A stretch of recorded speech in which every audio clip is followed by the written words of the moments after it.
A doubleheader on this Sunday afternoon in the Gainbridge Super League from Maimonides Park in Brooklyn, New York. It's Brooklyn FC welcoming Carolina Ascent FC. Happy to have you along with Brooke Kirchhofer. I'm Joe Malfa. Take a look at the standings coming into this Sunday. Two teams in different situations right now. Carolina trying to create separation from the playoff line. Right now, 3 points better than DC Power. Flip side of that, Brooklyn trying to get up to that playoff line. They are 7 points behind Dallas Trinity, but they got closer in their last match, Brooke, coming off a 3-0 win over Tampa Bay Sun. Brooklyn dominated Tampa Bay on the road. You couldn't stop the trio of Hope Breslin, Catherine Zimmerman, and Rebecca Cook. They worked together in the attacking third seamlessly, really created a lot of problems for Tampa Bay's backline. Carolina has to stay organized today. You mentioned Catherine Zimmerman. She really helped drive that attack. Now this season, 5 goals for Catherine Zimmerman. If they are going to make it back-to-back wins, you figure she has to factor in. She'll stay high on Carolina's back line, will check to the ball underneath or get expansive and find lanes to play through in the wide channels. She's so dangerous in space. Had a one-touch finish for a goal in the 47th minute in Tampa Bay's match. Really crafty creator, uses that speed to her advantage. Carolina on the other side, they feel a team as they've added more pieces throughout the season that they are ready to make a true championship push. This was an interesting one because there's been several matches where Carolina was out on the front foot, created chances but couldn't put things away and lost.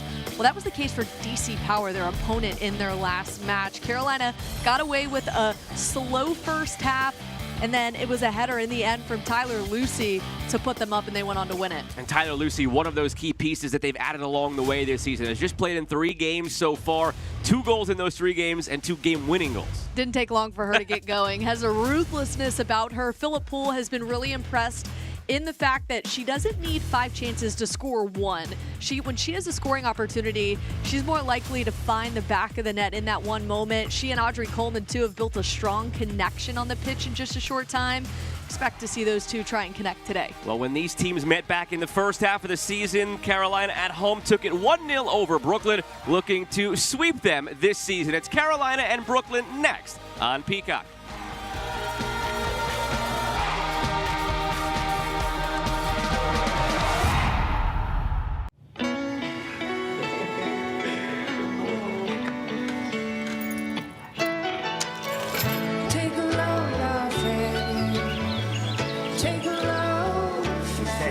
Today, we accomplished nothing.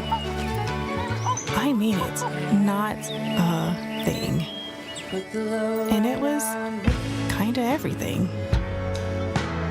This spring, stay 3 nights and get a $50 Best Western gift card.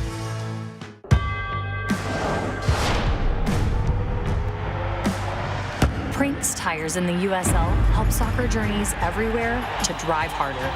From city playgrounds to suburban sidelines. From early mornings to late nights. From fun with friends to winner takes all. From the biggest fan to the biggest heart. And at every turn, Prinks Tires will be there for the long haul.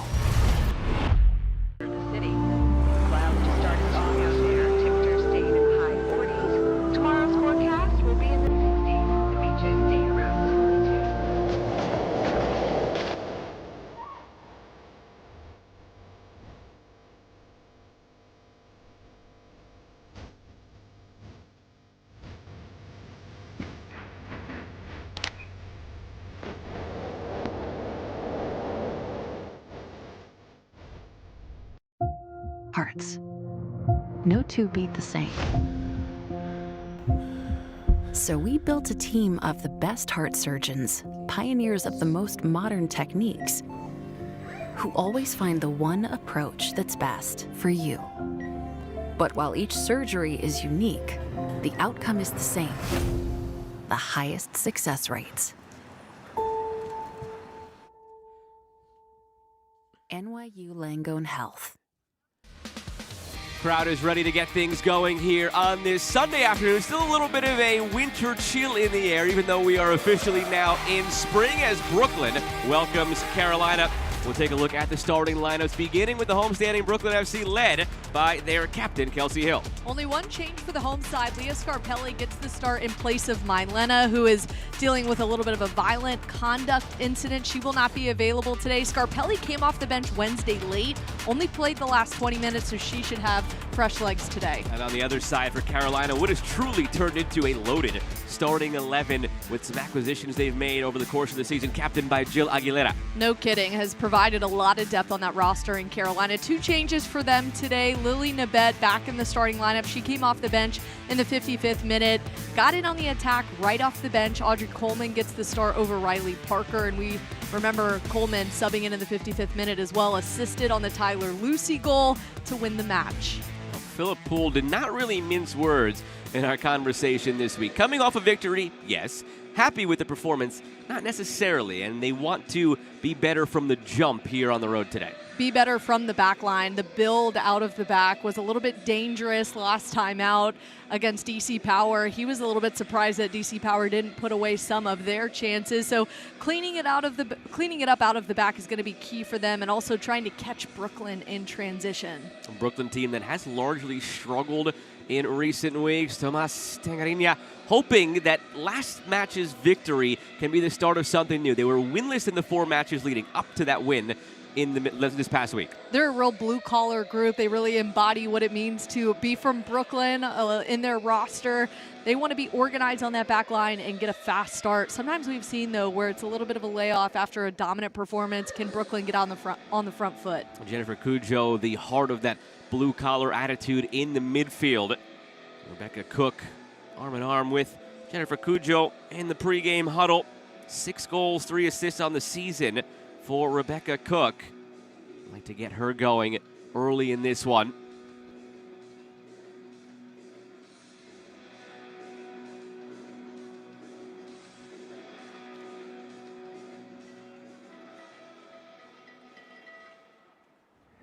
Mackenzie George ready to get things going for Carolina. 3 goals and 2 assists on the season for Mackenzie George. It's Brooklyn in the black from left to right. Carolina in the white from right to left. And away we go. Glad to have you with us on this Sunday afternoon. With Brooke Kirchhofer, I'm Joe Malfa.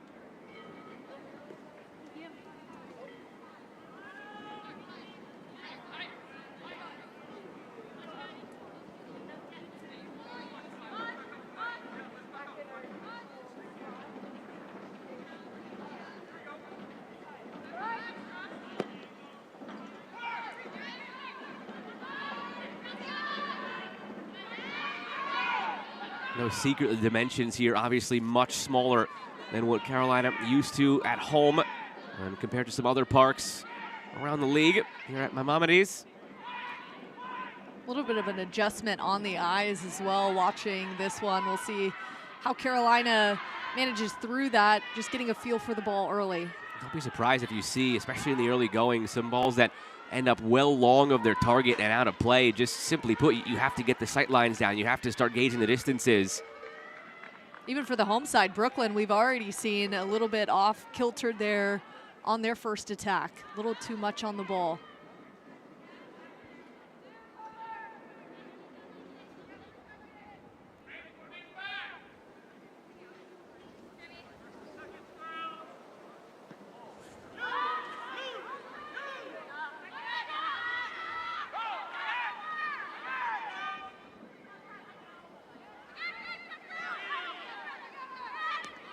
Neither side able to settle until finally it's brought in by Lily Nabet and worked all the way back by Ascent.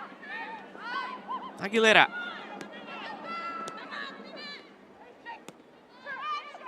Very tight spaces to be working in right now. Shea Groom works it back. Foul called against Emma Loving. Loving just catching the heels there of Lily Nabet, pulls her down. You see Brooklyn has had a really good answer for how Carolina wants to get expansive. Brooklyn moving really well as a group and trapping Carolina anytime they're up this left side. We'll see if they can find a way to break through. Aguilera looking long, and that right there is where you see, again, just the dimensions coming into play a little bit. That ball might work at home on a different field, but it doesn't work today, so how do you adjust? Well, and with how much Carolina likes to switch the ball, it's going to just be an eye test for them, a bit of a feeling out period to figure out what that will look like as they try to build for their team that likes to use the wide channels all the way out to the lines. And so certainly a conversation they're going to be having in game as they adjust.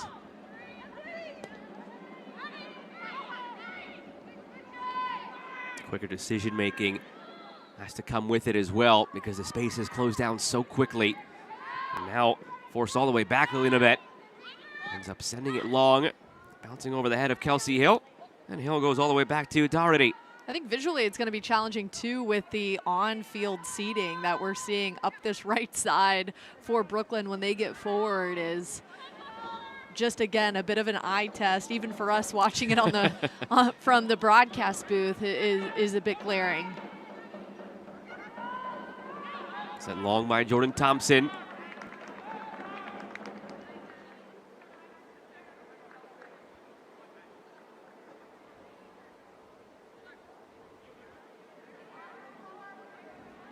Entering the final few weeks of the regular season in the Gainbridge Super League. Carolina occupying a playoff spot. Winners of 3 straight games. They haven't conceded in any of those 3 games.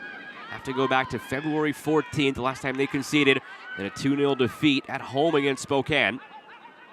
Really strong back line for the Ascent, anchored by Kelsey Darty, who's, Brooklyn side, Kelsey Darty. For Carolina, it's the former Brooklyn goalkeeper in Sydney Martinez, who has really done a good job of cleaning things up. There's a few players on these teams that have gone back and forth and have played for both of these organizations already. Martinez with it now, one of them. Almost waited a bit too long, pressured by Rebecca Cook.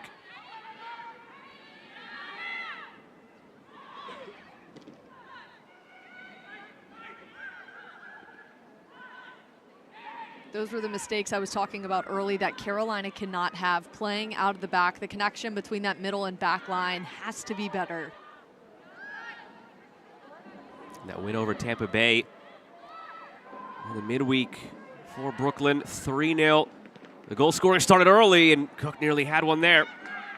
Came 6 minutes in from Cook, and here we are in the 6th minute now. And Cook had that chance. It was almost just getting set to say that this is when they struck last game, and almost a carbon copy. Good work from Cujo, feeding it out wide to Breslin, who was able to find the feet of Rebecca Cook, who can be just so dangerous and crafty anytime she's in the opposition's box. 23-year-old from Ireland. Started at Quinnipiac University, transferred to Penn State.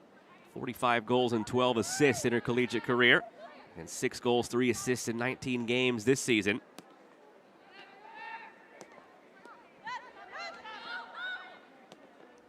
Kroger didn't get through. Audrey Coleman got a leg on it. Annie Williams just needs to be a little bit cleaner on that first touch. Have a plan going forward. You saw that hesitation, and now Carolina will go in on the attack. Threaded through, flag stays down, good look here for Carolina, but the foul called against Shea Groom. That's who you want in that area, Shea Groom. Shea Groom with the 2-hand push, got away with maybe an early yellow card there. What a great through ball here from Merrick, feeding Groom, who was just trying to get the defender out of her way, but needs to be mindful of that. Has 2 yellow cards this season.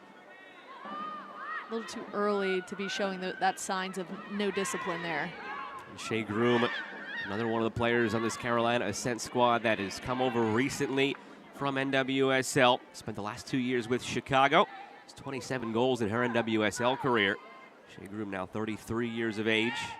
I remember when they signed her back in January, they were still working to get her fit. She was close, and now they've built really this super team where everybody is clicking on all cylinders. Everybody's at fitness level where they can make a push now. They're sitting in that 3rd spot, moving up above, I believe, DC Power sitting at 4th, and man, Lexington and Sporting Jacks certainly have their eyes on this group.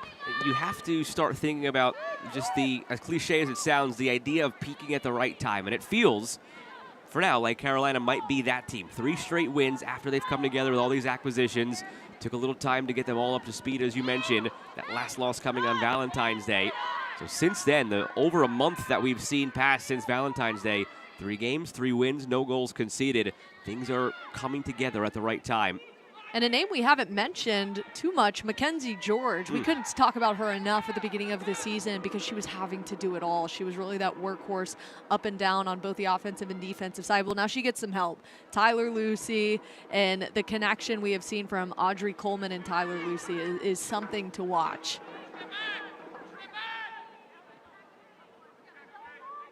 Riley Baisden, typically a starter as well. They can use her now in more of a reserve role, being that spark off the bench, just a loaded roster. Yeah, the depth is what's key now for Carolina. You can make a couple of subs in a given game and not lose anything. There's no drop-off from that starting group to the next cut. Philip Poole would like to see some more production, though. He said Maddie Mercado and Riley Baisden have been sitting on 4 goals, so the leading scorers a bit too long. Would like to get more production from them. Kroger. Williams. Kelsey Hill. Just not stringing much together in possession. Either of these teams playing in these tight quarters through nearly 10 minutes. Really stuck in the middle of the pitch, trying not to concede space. Low block from both sides. Mackenzie George, who's usually the head of the snake on that press trigger. And you see she backed off to start this one against Brooklyn.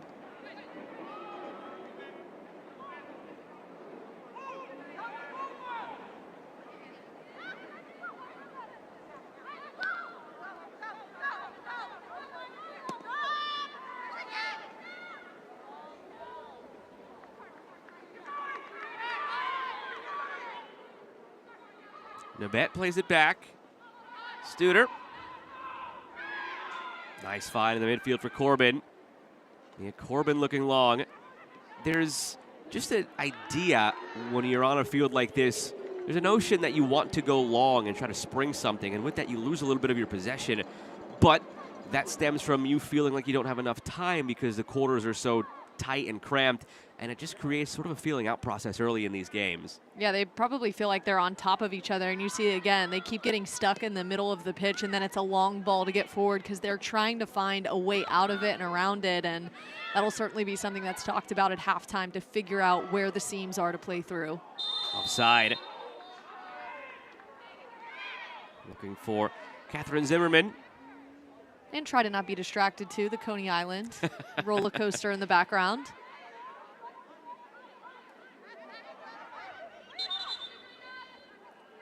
The baseball season is on the horizon as well. Weather getting warmer. It will be a lot more packed out there on those rides in very short order. And you wonder too, the tall walls around the pitch, how that affects them visually. Usually it's a much shorter, you see where the typical barriers are on the soccer pitch. Again, just visually challenging. You figure you bake in 10 to 15 minutes to get your bearings, and we're about to come out of that stretch now, 11 minutes in. So when does Carolina maybe settle and start playing more of their game? Brooklyn hasn't really used it to their advantage, the home field advantage in the early going. When you want to jump on a team if the opportunity's there, just hasn't come. Not to mention Carolina, 3 matches in 9 days. This is a bit of a grueling schedule for them. They're looking to get this week off and then get back to having fresh legs. They did a really good job in making sure the substitutions were on last time out against DC Power, but still, it's going to wear on you.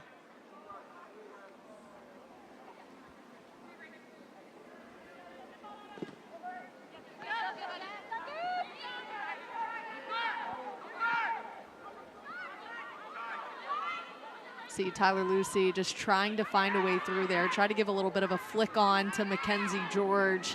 Organized back line from Brooklyn shuts it down. Corbin. Merrick works it all the way back. That's a dangerous one. It does have enough steam on it, though, to get through to Martinez.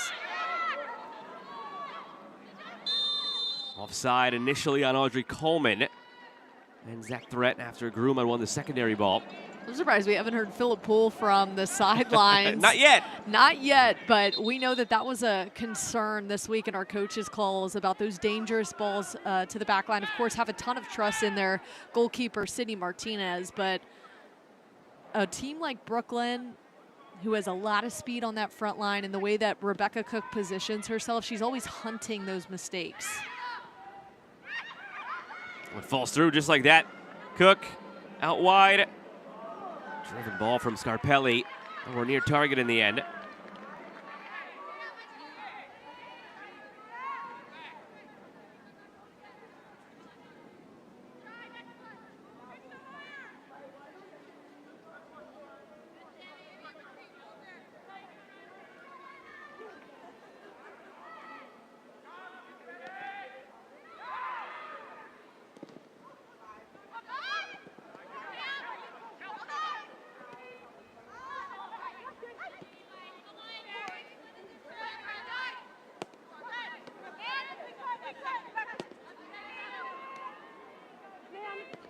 Hill back for Doherty.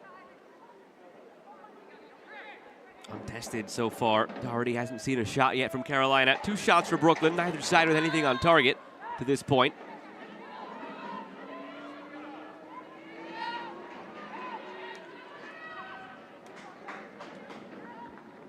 Jill Aguilera, one of the best defenders in this league. Previously with the Washington Spirit, she has got to be communicating to the right side of her back line to clean up some of those mistakes. We saw the best chance for Brooklyn. Rebecca Cook just hunting that mistake, able to knock it down, get it to Scarpelli, who sorted over. And that's what it might take, as we see often enough in days like this, with the field like this, and the match as tight as this is. Sometimes all it takes is a mistake. One team capitalizes, and that's it. Late whistle brought all the way back for a foul in midfield. Leah Scarpelli, discomfort. She's dealt with a fair share of injuries this season as well. Looks like she'll be able to walk that one off, but you see Emma Loving getting tied up there. Scarpelli trying to put it back through. Caught the ankles of a Carolina player there. That one looks like it stung. Just on the follow through. Catching the bottom side of the cleats.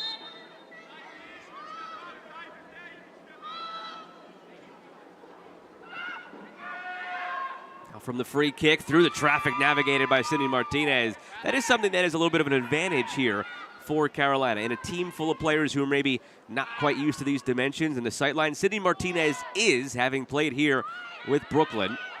We saw just how dangerous Brooklyn was on set pieces against Tampa Bay their last time out. It helps to familiarity, recognizing how they want to attack some of these set pieces. And typically it's been trying to find Rebecca Cook in the air, Hope Breslin on a lot of those set pieces. Given all way off the throw-in, but Cujo wins it back, only to give it back. Groom.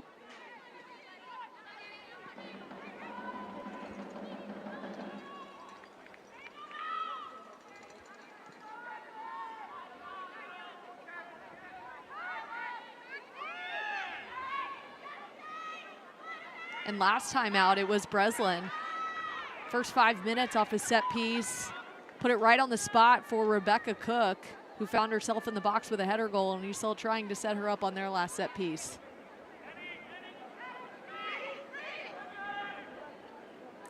Love a good shot of a coach getting really into it and testing the limits of that technical area. A lot of respect from Philip Poole for Tomas Tangarina and the energy he provides. He feels like Brooklyn's players really feed off of that energy he provides off to the side. Good battle, Zimmerman. Oh, she's called for the foul. Hand fighting going both ways. Thought the referee might let them both play through, but too much in the end from Zimmerman. Almost a horse collar here from Zimmerman, pulling that left shoulder down. Won't get away with that one. He was going to let this one play out, and Zimmerman, it looked like she had Butler beat in positioning, did not need to go for that pull down.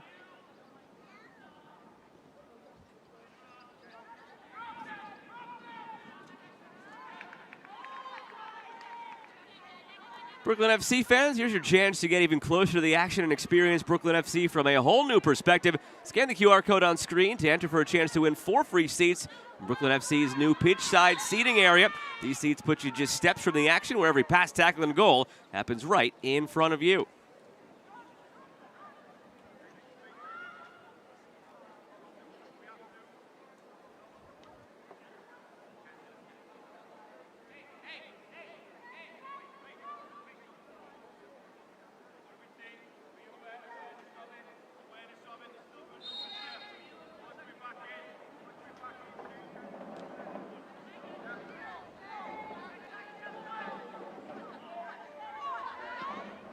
Thompson, very direct from Brooklyn. All it takes, though, is one. Carolina with a lot of respect for Brooklyn. Philip Poole going so far to say as they're one of the most underrated teams in the league. They've got that energy about them that really matches the city of Brooklyn, a blue-collar working-class group with a lot of high energy that stems from the head man in charge, Tomas Tangarina. That was very evident on that last close-up we showed you when he was about 20 yards down the line. And we will hear him for 90 minutes continued in this match today.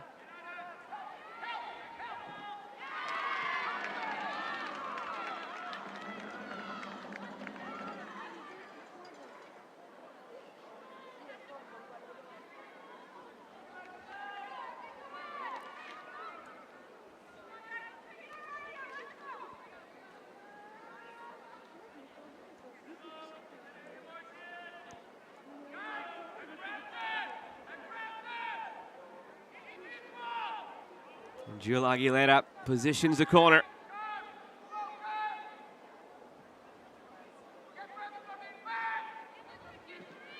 In swinger from Aguilera. Dealt with by Brooklyn. Right back to Aguilera. Taken down in the box, penalty. There's not much room between the sideline and the 18 on this smaller field. Aguilera presses in after the corner, the ball recycled out, brought down, and a penalty for the visitors. Emma Loving can't believe it, her hands on her head, arguing this one over, thinking that was just a battle in the air with Jill Aguilera, but the contact was enough to provide Carolina with a big scoring opportunity now.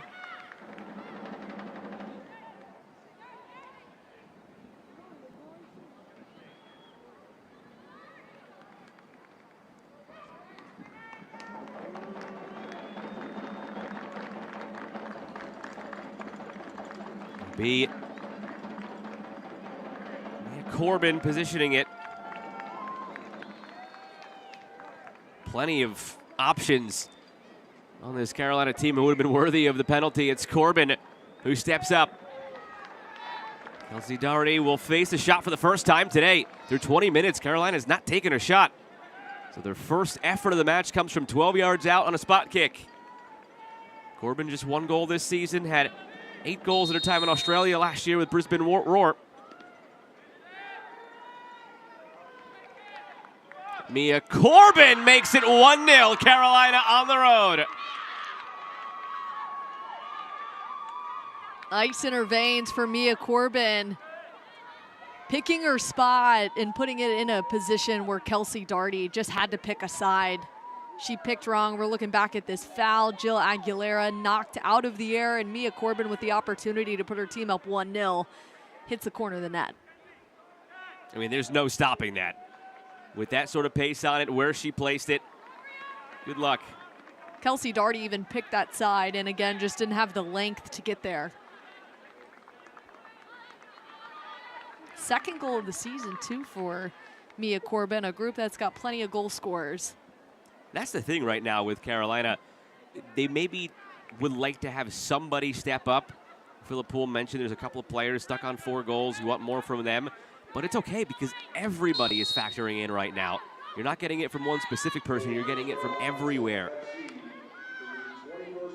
Man, how the conversation has changed about Carolina in just a matter of months. The last time I spoke with Philip Poole about a month and a half ago, it was talking about needing to see the right things and finally putting one away. The chances were created. It just Carolina didn't have the goal scorers. They added a few key pieces and now have really broken the dam when it comes to finding goal scorers. Offside here, coming back for the ball, Mackenzie George. And mind you, they haven't given up a goal the last 3 games, all 3 of their wins. So if recent history is any indication, they've already got enough. They've got their 1 goal and they could just sit on it. Those 4 signings in the January transfer window, Tyler Lucy, Ava Cook, Lily Nabet, Shea Groom, the difference that they have made on this roster.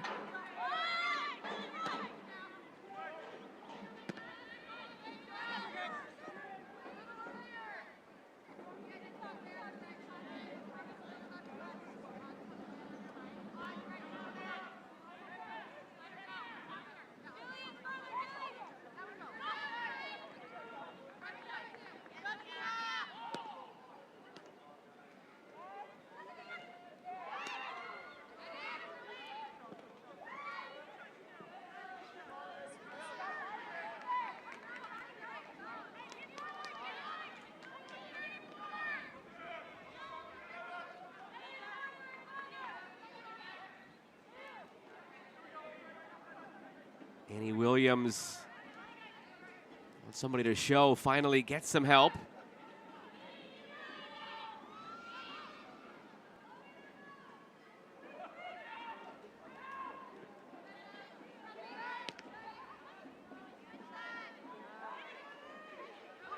And it's Williams. No support in behind.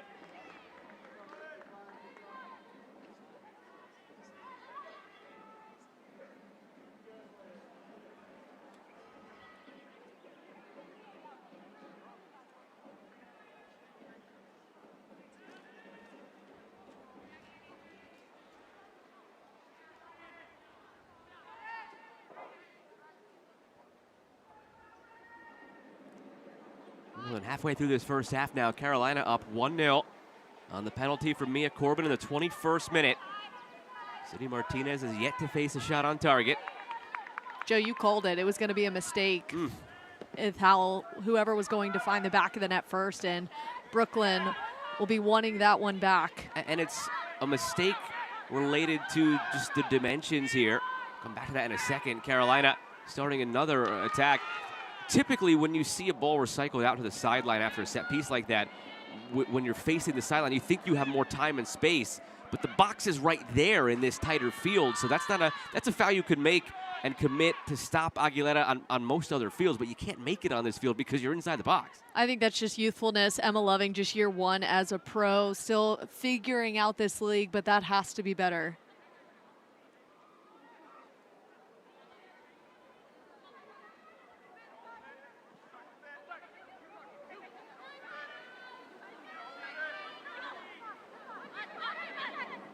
Coleman. Aguilera.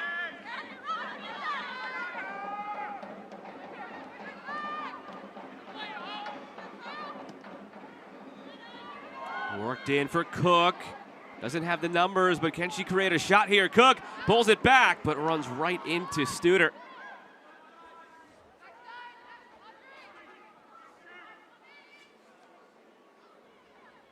Zimmerman carves one ahead.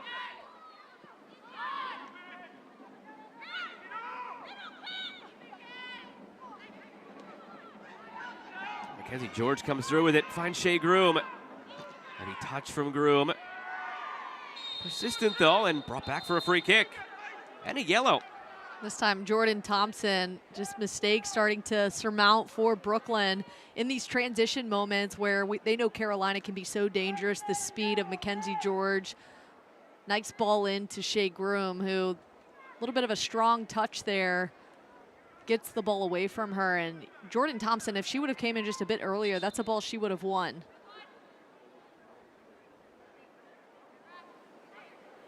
Just a bit on the back foot there for Brooklyn.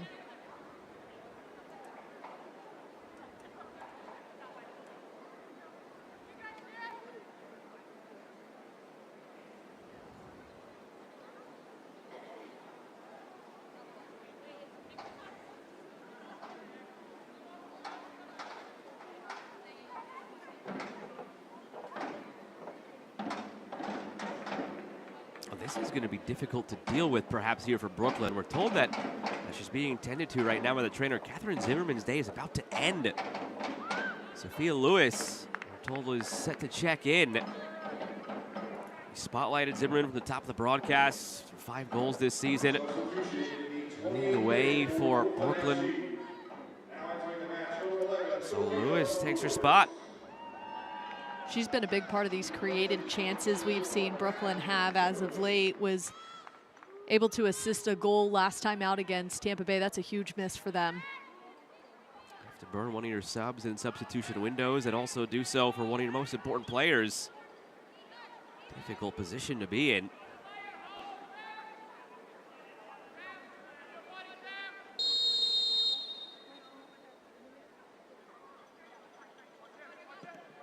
From the free kick, out of play. Just hoping in a moment like that, Brooklyn, that there's nothing off the free kick that leads to a goal, because then that's insult to injury. We'll see how Sophia Lewis changes things. We know that she likes to strike from range. Coming in for Zimmerman, 2 goals on the year, looking to add that number at home. The referee has issued a yellow for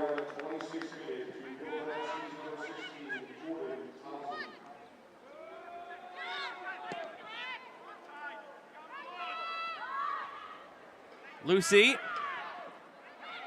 Edge of the area for George. It sets up nicely. Blocked and out for a corner. The last corner for Carolina ultimately led to the penalty.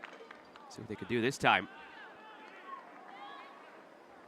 Mackenzie George, you'd like to see another touch there in that final action, looking in front of her, how much space she had to the left side. She had about 4 defenders blocking.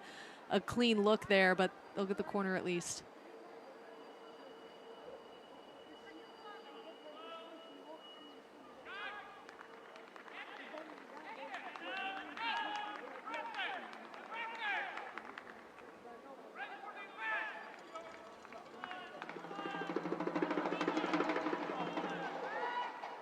Corner dropped into a dangerous area. And mishit in the end by Aguilera. This is averted for Brooklyn.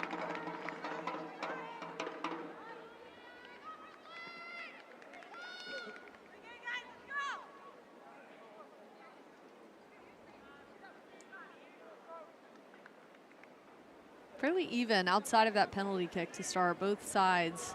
Still 30 minutes in, neither side has really broken through.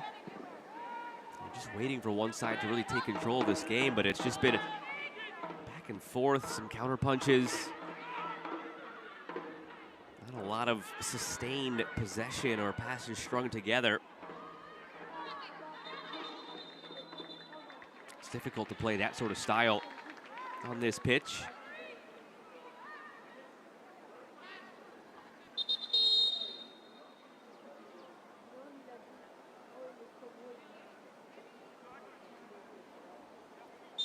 Now it's Kelsey Doherty down.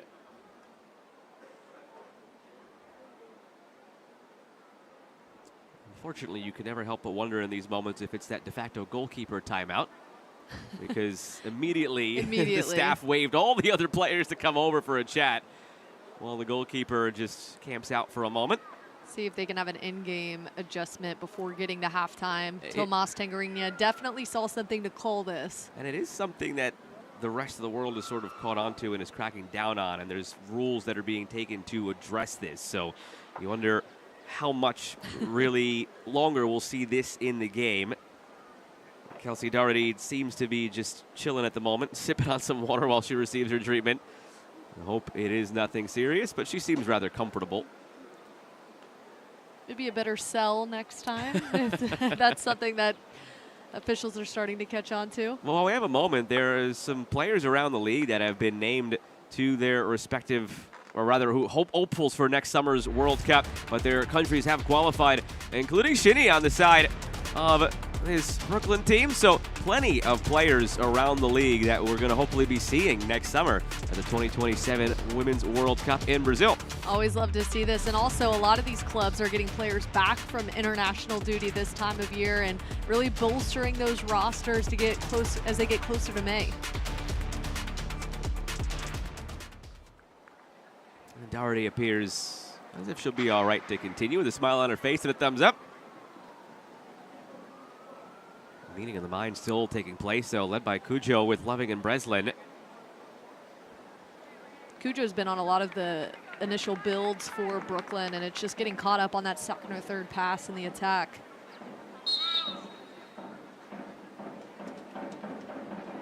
Select the official match ball supplier of the Gainbridge Super League and many elite leagues throughout Europe. Visit us.select-sport.com for the latest product specials and more. Select the player's choice. Doherty gave it away. Coleman emerges with it. Coleman looking back post. The run came near post from Lucy. Just begging to be hit on the backside. That connection just getting more and more comfortable there. Lucy needed to hold up her run just a little bit earlier to see where that ball was going to be coming off the foot of Coleman. None of that happens without the effort we just saw from Mackenzie George, putting the pressure on Doherty, forcing her to go for a clearance, and not a strong one at that. Carolina, one of their best chances we've seen. Feels like for Carolina, an intent to try and use the pressure to force a mistake and turn that into something. And again, one to the midfield off the goal kick.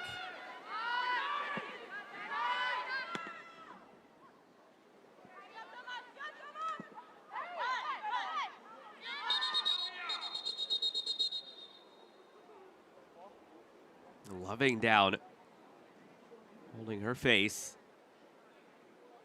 Is there a high boot in that equation? Referee signaling over to the trainer. I think there might have been An a errant hand elbow, to the face. yeah, seeing it on a second monitor here. I thought initially when the ball came down, right here you'll see the hand come up, right there. Incidentally, I thought it might have been when Audrey Coleman brought the right leg up to meet the ball, but certainly the hand, no intent. Doesn't feel any better, whether there was intent behind it or not. Still stings. Some concussion protocol going on with the trainer there with Loving. You wonder if there's some concussion history there, why they're going ahead and just having that precautionary time with Loving there. Referee directing her off the field on the far side to go through whatever test necessary before wave back on.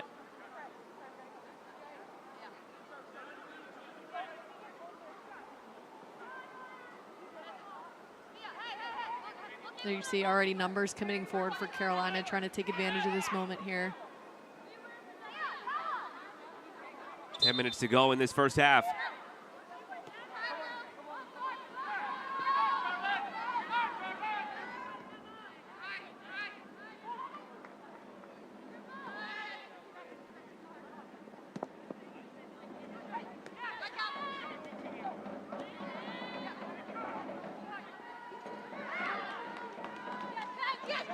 Good battle between Cujo and Mackenzie George, out for a Carolina throw. Really nice turn there from Mackenzie George, but Brooklyn's done a really good job of covering her up. She's got 2 on her every time she goes to turn into pressure.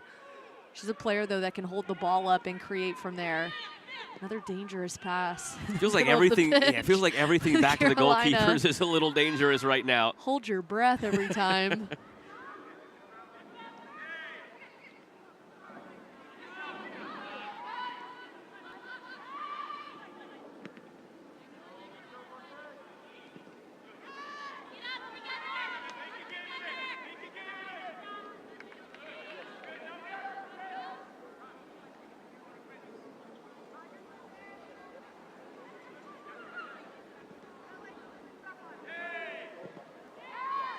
Taken away by Corbin, the goal scorer on the penalty.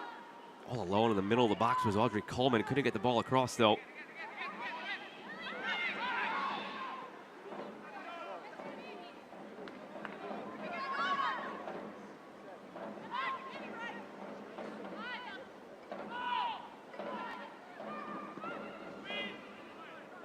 Unlucky on that last touch forward. Really good off-ball movement we're seeing from Carolina, showing help up this left side.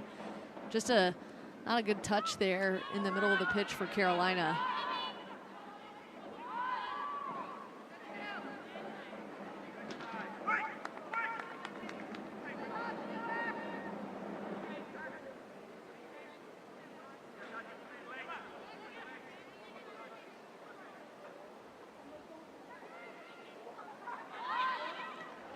A lot of follow the bouncing ball in this first half.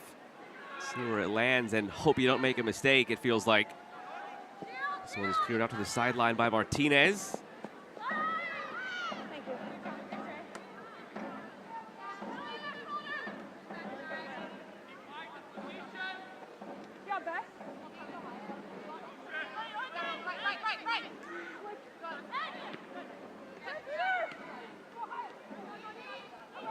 Another missed opportunity for Brooklyn there with numbers forward.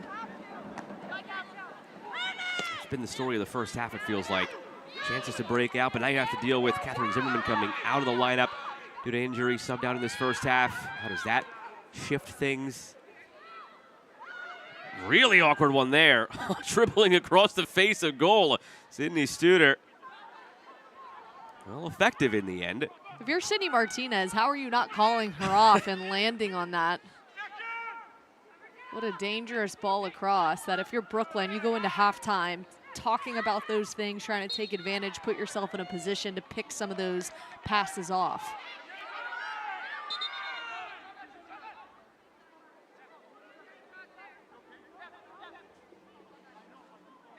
And on that last throw, we could hear Tomas Tangarina yelling patience to his group from the side, forcing it, not necessarily when they need to.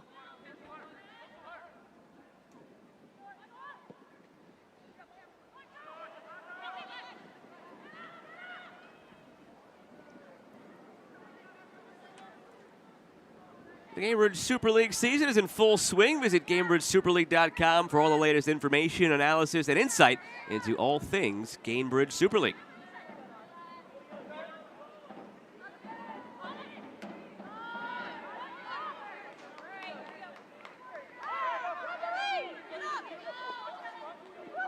Long throw.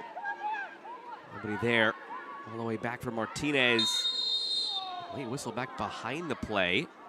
That'll be Sophia Lewis, the two-arm push. We've seen that from her in the past, and when you've shown your hand a couple of times, officials are going to know to look for it, and there the referee saw that, had a good angle on that one, that two-hand push from behind.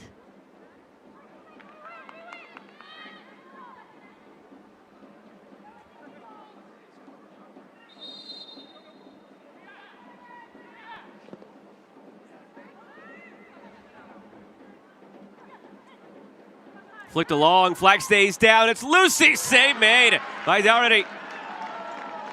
That's how quickly on this smaller field it could turn into a chance. And now, foul called against Carolina. Yellow shown. It's a yellow card against the yellow backdrop on that baseball wall. I assure you the yellow card was lifted, even though you couldn't quite see it. Tyler Lucy with an opportunity, tries to slip it past Doherty on that right side. Doherty laying out, good adjustment there, making herself big, cutting off that angle. And as Brooklyn is trying to drive away, it's a yellow card that will hold this up.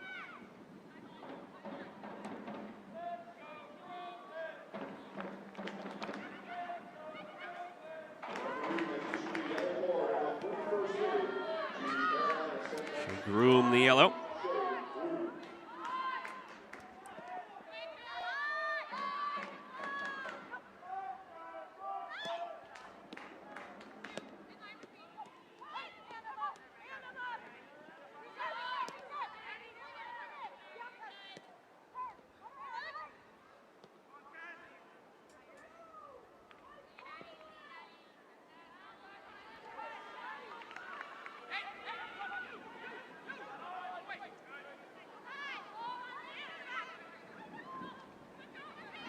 Cujo, palms raised skyward, and now she's really irate at something up the field. She's been frustrated in this first half. You alluded to it earlier, Brooke, that a lot of the attack is starting with Cujo, but it's stopping there because there's not enough movement in front of her. That was the first time she really showed the frustrations.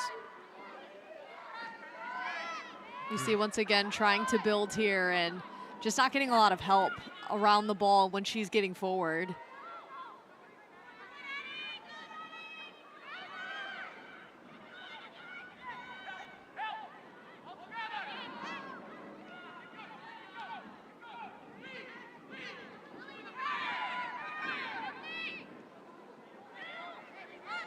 Aguilera, good ball toward Lucy, forcing play to be made by Jordan Thompson. Carolina did a really good job of breaking apart the lines there in that transition moment. Brooklyn left a huge space available for Carolina to play through, but their back line shuts it down.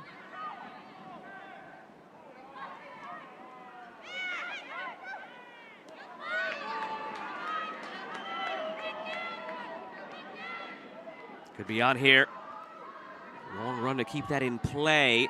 Doing so, Sophia Lewis, the substitute. Lewis. Carolina working it clear. A couple of minutes away from making it 7 straight halves without conceding as part of this winning streak. 3 straight clean sheets, 3 straight wins, and almost through halftime unscathed. You could tell Lewis was just trying to find Rebecca Cook on that back post. Didn't get quite enough lift on the cross. That's really the first time we've seen Aguilera get tested in open space there.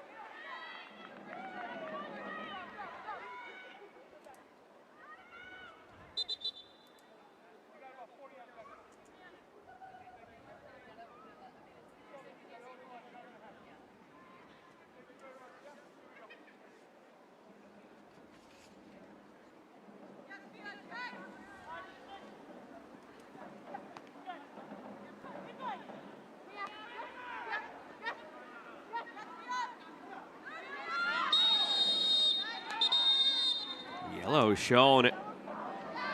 Lily Nabet leaves the scene of the crime, now realizing that the referee was trying to get her attention.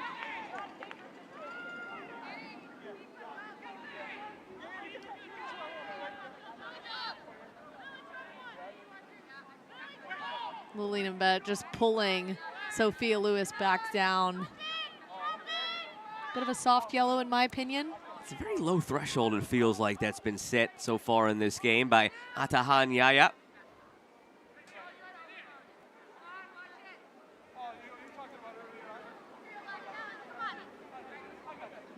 Lily Nabet's one that has to make sure she's disciplined. She has a red card this season.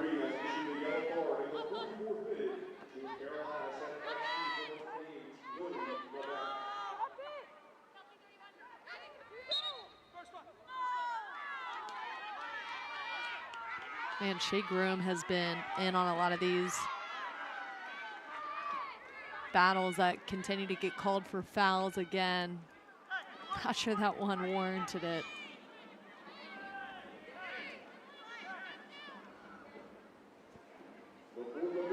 Six minutes of stoppage time tacked on at the end of this first half, largely because of the injury for Catherine Zimmerman, and we'll call the goalkeeper timeout of Kelsey Doherty. Free kick on the way for Brooklyn. You can tell they're missing Catherine Zimmerman, too, on these chances created getting forward. Cujo looking for her help.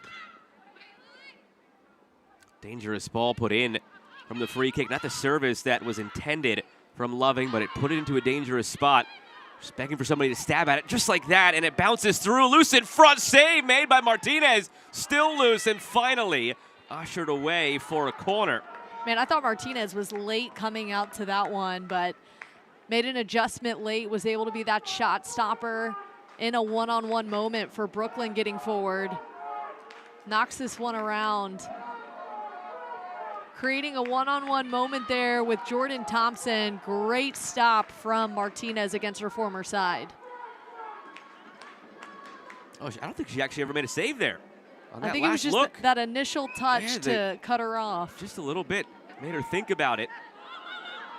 I think she was out of position. She was just a little bit too late in stepping. Just came out enough to force a change of the mind. And now Martinez secures it, rolls it out quickly, trying to spring something here. The numbers for Brooklyn were forward on the corner. Can Carolina exploit things in behind now? Coleman. Still Coleman. Lost it again. Unlucky, because that foul, I think if it wasn't forward progress, would have been called back. Coleman able to keep that one going forward after a foul looked like on Tyler Lucy up that right side.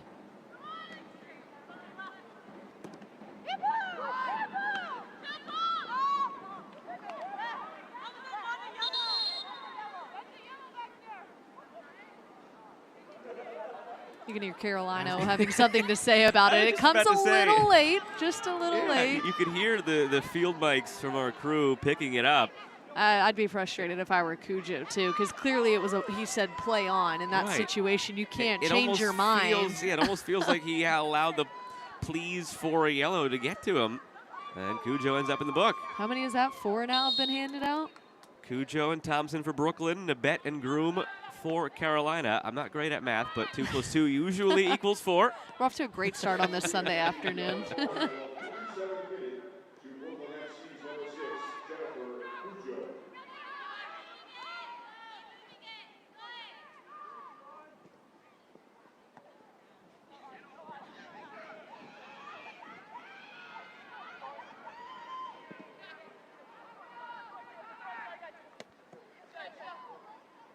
Man, someone we haven't mentioned because she hasn't been on the ball, but the work Kelsey Hill has done in covering up Mackenzie George, taking her out of the match on that right side has been impressive.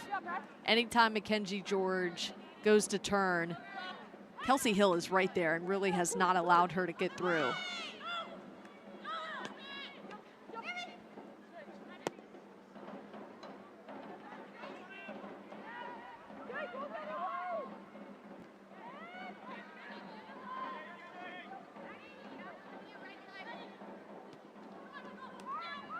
Through Cook turning.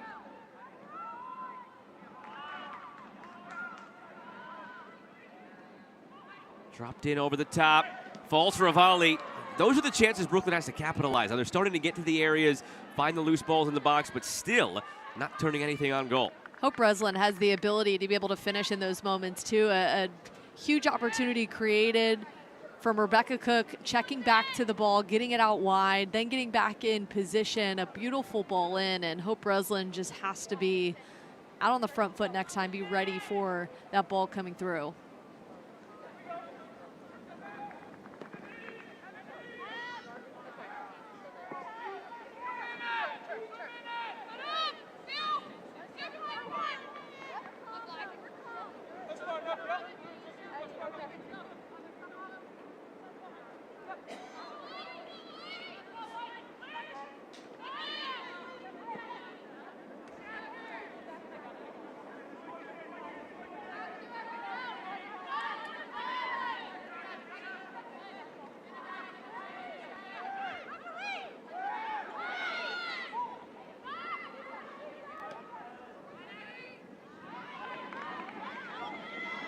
Final minute of stoppage time in this first half.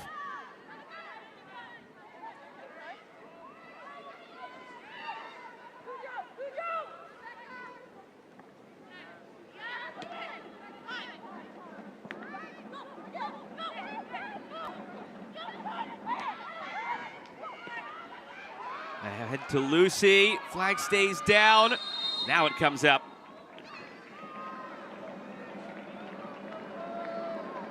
Another late call from the referee. Great ball across from Mackenzie George. The bend on the ball for Tyler Lucy to get onto it in stride. Nice one-on-one duel there with Leah Scarpelli, but that one calls back for a late offsides call.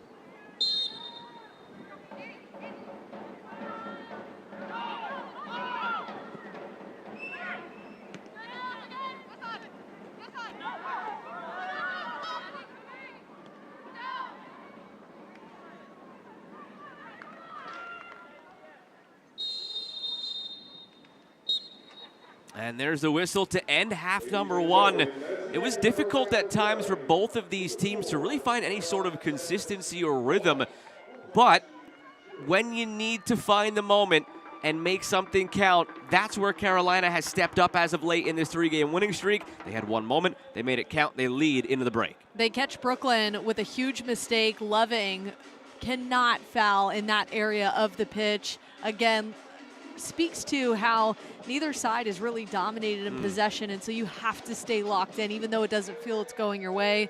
Loving made a huge mistake. Carolina made him pay for it, and they'll go up 1-0 at the half. And this is a Carolina team right now that is in the midst of a three-game winning streak. They haven't conceded a goal in this stretch, and we are joined now by Mia Corbin, the goal scorer down on the field. Mia, it's Joe Malfa, Brooke Kirchhofer up in the booth. I know you're all right now enjoying a three-game winning streak. You haven't conceded in that time span. What is clicking for this group as you take another clean sheet into halftime? You know, I would say our last game against DC wasn't the best, but, you know, coming in and not starting off the way we wanted to, we just knew that it was going to be a dogfight, and we just need to stick together, keep going as a team. So I think we proved that last game, you know, holding a shutout, which meant a lot to us, and then just moving on to today, you know, it's still not the best. We're still not happy. It could be better, but again, because we're just together and finding our rhythm, I think it's showing on the field, so we're pretty happy about it. Yeah, I would agree with you, Mia. So with that in the break, how do you break through in run of play in the second half, and what do you expect the conversation to be in the locker room? Well, we're for sure going to have some wind on our side. I think that'll help a little bit. It's tough out here on Coney. But again, just going back to what we did around the 20th minute, you know, just keep finding the ball, just calm on it. Just outpossess them, make them work, you know, it seemed to be helping, so just go back to that. How good does it feel to strike a penalty that cleanly? It feels pretty good, you know, things to work on, so happy it came out, you know, it was good. Good job, Mia. Appreciate you. Good luck in half number two. Thanks, guys. Thanks, Mia. That's great stuff from Mia Corbin. A 1-0 lead at the break for Carolina Ascent over Brooklyn FC. Carolina looking to make it 4 straight wins. Brooklyn has some work to do in half number 2. More to come. You're watching the Gainbridge Super League on Peacock.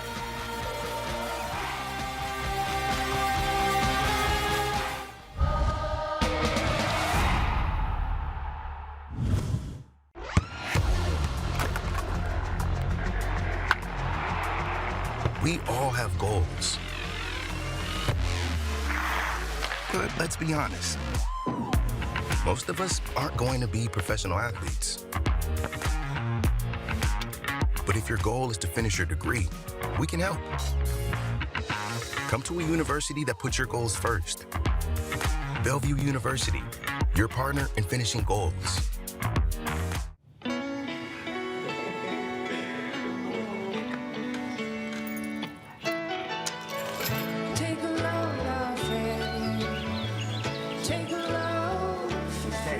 Today, we accomplished nothing. I mean it, not a thing. And it was kinda everything. This spring, stay 3 nights and get a $50 Best Western gift card. Caitlin Clark, amazing at assists. Gainbridge, the ultimate assist for your savings. But ever since they teamed up, she's taken assisting to a whole new level.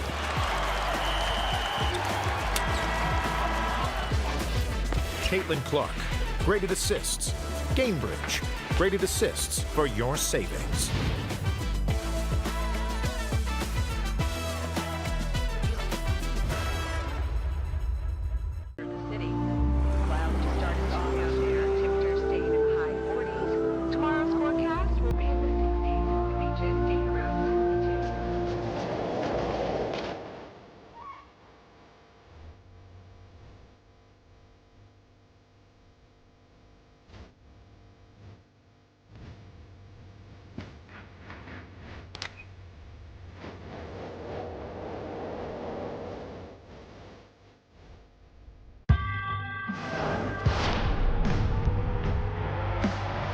Prince tires in the USL help soccer journeys everywhere to drive harder.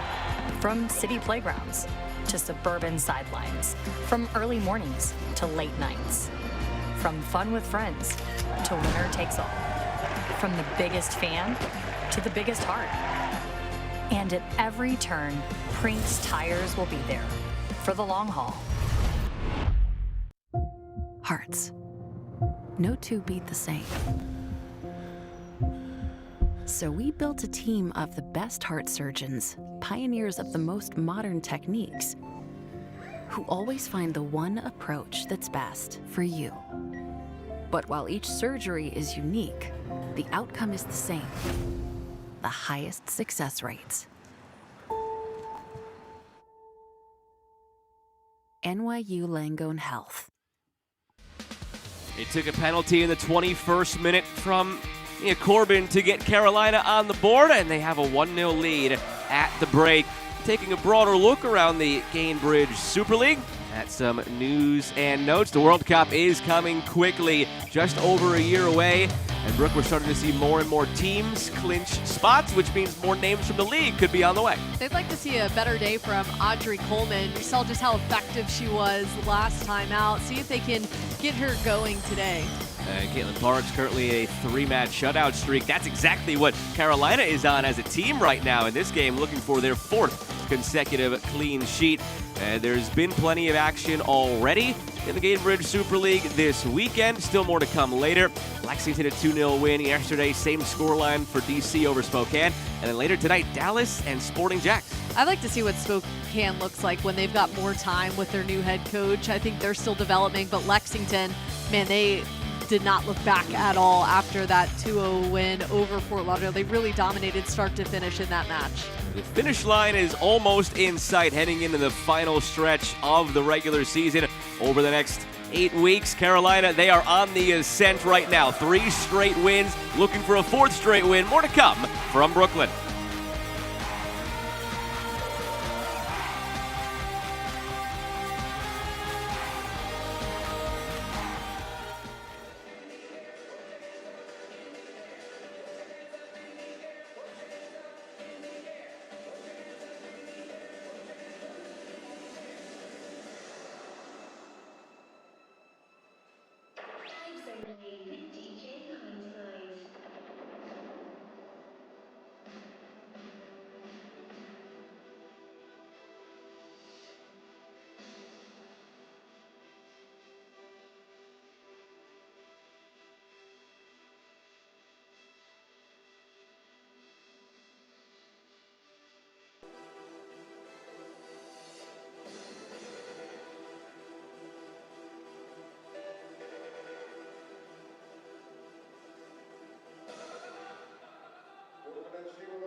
Oh, it is a gorgeous day here in Brooklyn. The temperature maybe not exactly where you want it yet now that we're officially in spring, but it is a beautiful day for the beautiful game, and we have a first half of highlights to look back on with Carolina leading 1-0 over Brooklyn. Carolina, by a small margin, has the edge in terms of possession rate in this first half. It's been back and forth, waiting for that first mistake to be committed, and it's Emma Loving who puts them at the spot.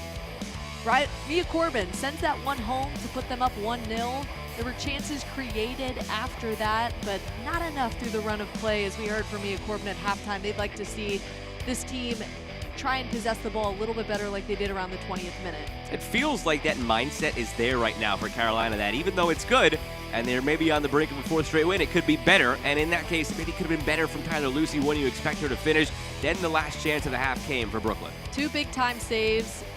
Here we'll see Sydney Martinez bails out here after a bit of a hesitation coming off her back line, but they will keep Brooklyn out of their net. No goals yet in this game. Stats are pretty even through the first half. Shots and shots on target are dead on. Possession's almost 50-50. It really is one that can go either way. It's just the one difference, as you mentioned, Brooke, the one mistake from Brooklyn cashed in on by Carolina's penalty. They keep getting stuck in the middle of the pitch, and I think a lot of it has to do with the dimensions of the field that we're seeing out there in Brooklyn is affecting them. But eventually you have to settle in and figure it out. Carolina seems to be closer to figuring out that answer. We'll see what the adjustment is in the second half, but breaking through that initial pressure, Brooklyn has to figure that out.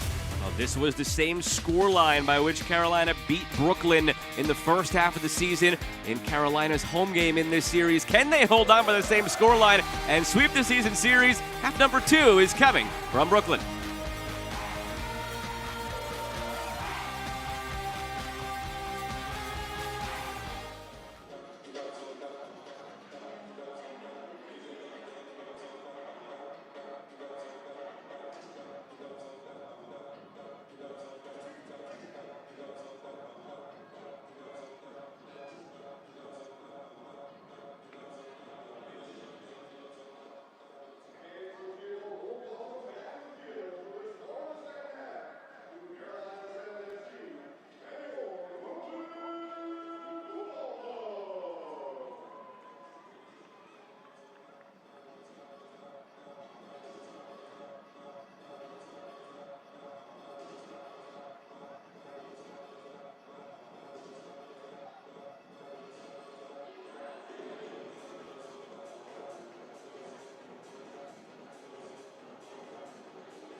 We are ready to get things going in half number 2. Players have taken the field at Maimonides Park. It's Brooklyn trailing 1-0 at home. They were hoping last week's win over the Tampa Bay Sun could spark a run for Brooklyn as they look to inch toward the playoff line. But right now in some trouble at home as Carolina Ascent are seeking a 4th straight victory. The previous 3 were all shutouts, and they have a clean sheet so far. Carolina left to right in the white. Brooklyn right to left in the black. No subs made at the break between these teams, but still that one sub made in the first half. Remember, Catherine Zimmerman, the key player up top for Brooklyn, came off injured, replaced by Sophia Lewis.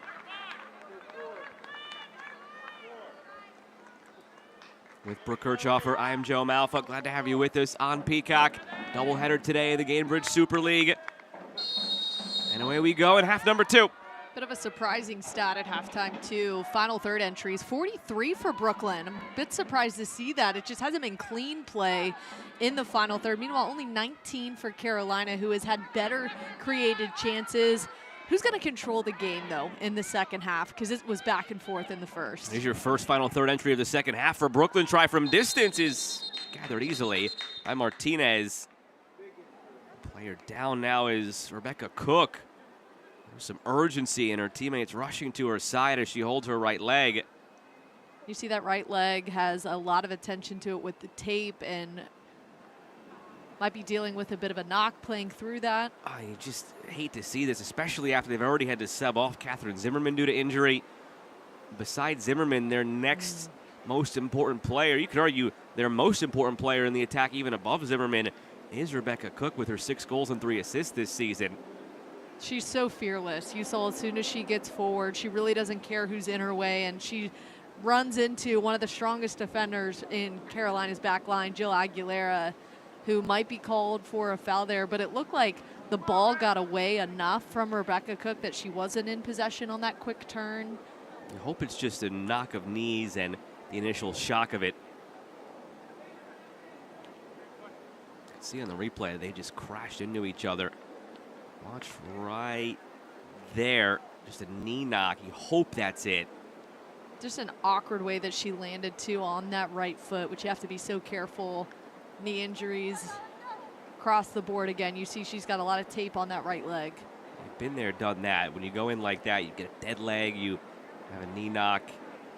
Talk about the severity. We see it on the face of Tomas Tangarina as he watches on one of his best players on the front line in Rebecca Cook. Good to see that she is able to get up on her own accord now. It's not fun when you go into those challenges. You come out of it feeling like you just got hit with a sledgehammer. Yeah. Sometimes it just takes a second for it to subside, and it looks like she's able to walk it off, which is a good sign. Hope she's fit to continue.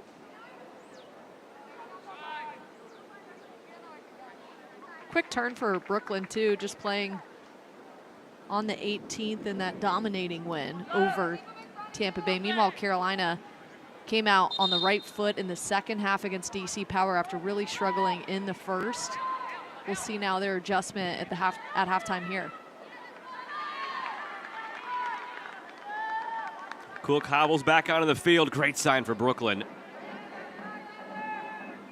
After having already subbed off Zimmerman, they would have had to sub off Cook just minutes into the second half. That would have been catastrophic for their comeback efforts this afternoon. Into space, Scarpelli. Nice cutback by Scarpelli.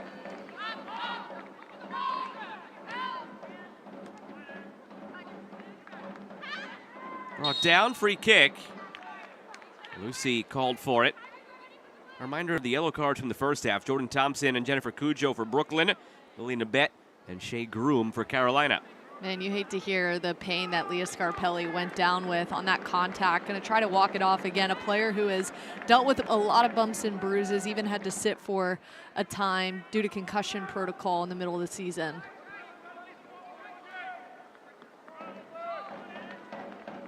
Kroger and Loving stand over the free kick. You'd like to see a better challenge, too, there from Addison Merrick, who jumped as soon as Brooklyn cut that ball back. That has to be better off that right side of the line.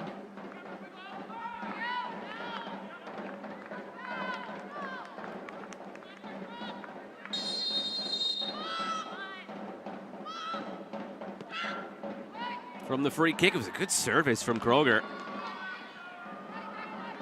Jenna Butler just emerges out of the pack there to push that one away in the air.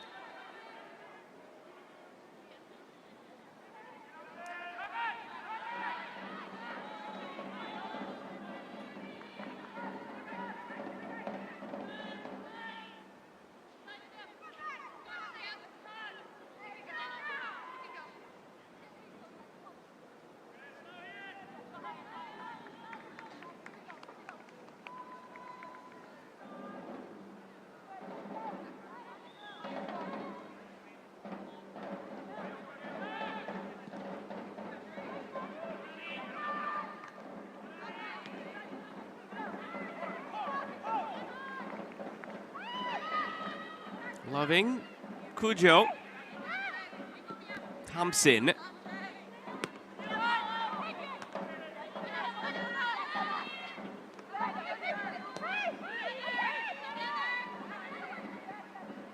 More control in the possession from Brooklyn to begin this second half.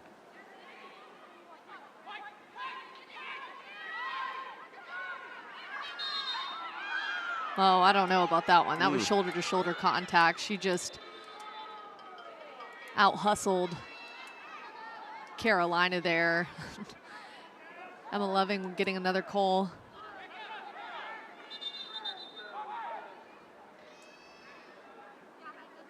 I think I'm with you there.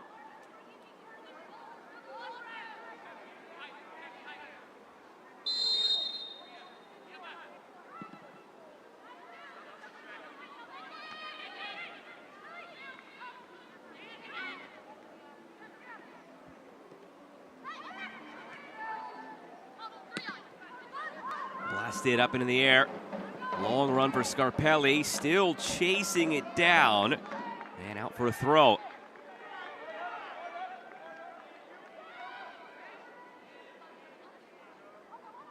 Been a bit more fluid for Brooklyn in terms of possession. But as we saw in the first half, it's that third, fourth pass as they're getting forward. It's just missing.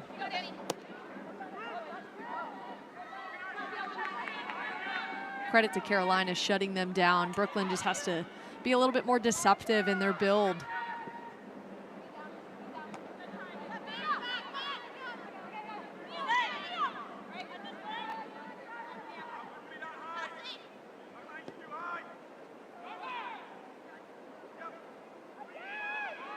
Hill.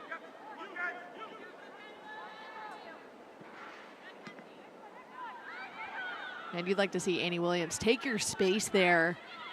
Left it wide open up the right side of the pitch for Carolina, and now here they come. Lucy was darting in front of the penalty area. Doherty was very alert to make sure she was covered. Corbin steps up, they take a deflection. Sounded like it might have, but out for a goal kick. No protest either from Corbin. Big mistake there in the middle of the pitch for Brooklyn. Heads up play from Mia Corbin to pounce on that opportunity. Just couldn't get over it.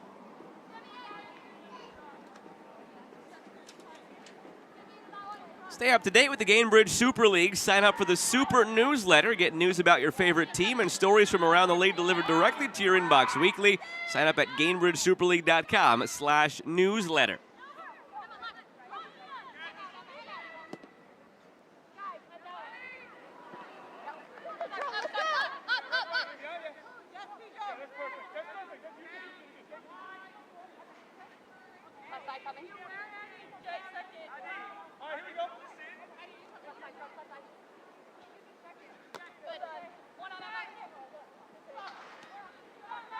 Cook looks to be moving okay. Cook going for goal. Don't think she's showing any ill effects of that knock she took a few minutes ago. Trying to rip one from range, but she had help to her left in Sophia Lewis, who was not covered up by Carolina there. Just need a little bit more communication on the attack there. I think just trying to test, though, Carolina's keeper, which we saw that one nice save from Sydney Martinez. Outside of that, they really haven't put her to the test.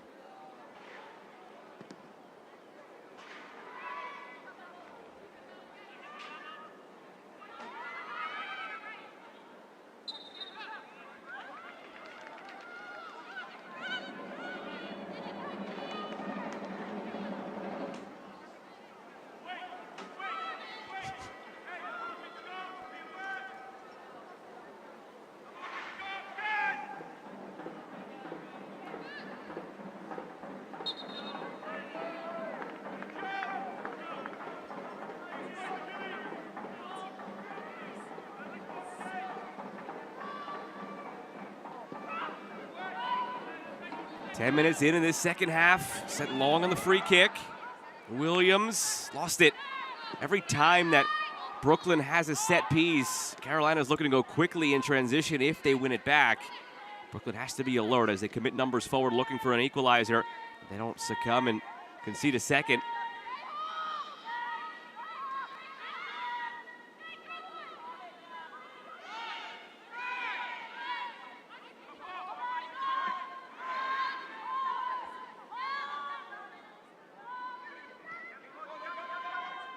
Hill, Thompson,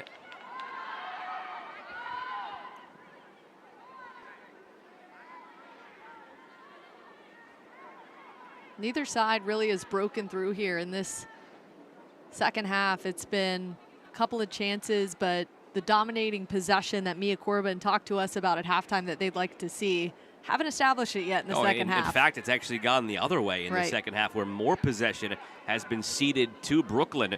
First half, it was 53-47 in Carolina's favor. It's only been 10 minutes in the second half, but it's 67-33 in Brooklyn's favor, so the complete opposite direction as to what they were hoping for. Penny for the thoughts of Phil Poole. In the lead, maybe on the way to a fourth straight win, coming off a win in which he wasn't pleased with the performance, even though he was happy with the result. I wonder how he feels about this performance itself so far. You take it with a grain of salt with the field and how that really impacts the way you're able to play the game, but still have to be cleaner at times, Carolina. Looks eerily similar to their last match, where it just took a while for them to show a spark, energy, getting forward, and that's usually never been the case with Carolina. They're a team especially that likes to play through Mackenzie George, who gets them going, but it's been slow for Carolina today.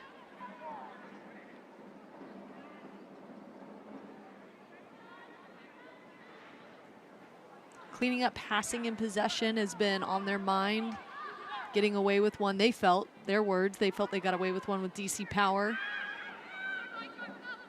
Still an area they certainly are looking to improve upon. You just don't want to have a drop-off, especially for Brooklyn, coming off a dominant win over Tampa Bay 3-0, and then you got a group that's... Give it away, Lucy. Couldn't do much with it. Had to contort her body just to get any sort of head on it.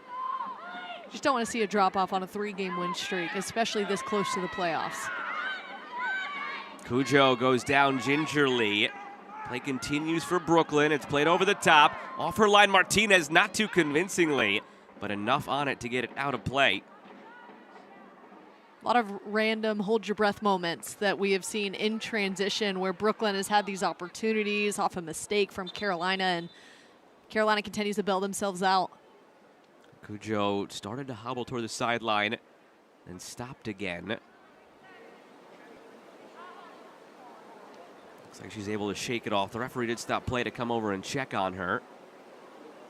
You see Tomas Tangarina having a conversation with Annie Williams, and I'm sure a lot of it is building up that right side. If Mackenzie George is going to stay high on the back line, use that space that's now been available up the right side of the pitch, build into that, and try to attack up the right side.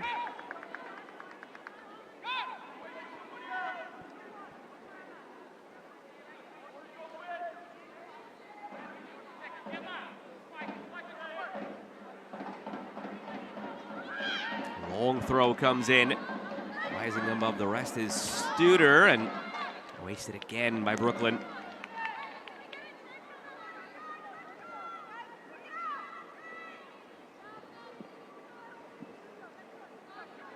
A lot of shots from range on both sides. Only 4 shots inside the box from Brooklyn and Carolina, respectfully.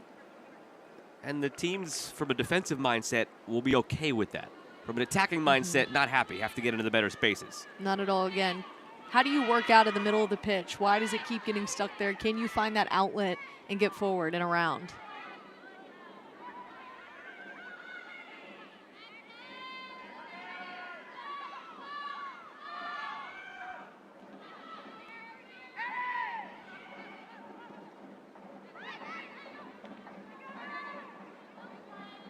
Bit of a disconnect with the front line. A lot of space in between. Carolina, can they find something off of this? Groom couldn't thread it through for Lucy. Goes back to Groom. Now finds Lucy. Tyler Lucy looking. Nobody making a trailing run. Corbin.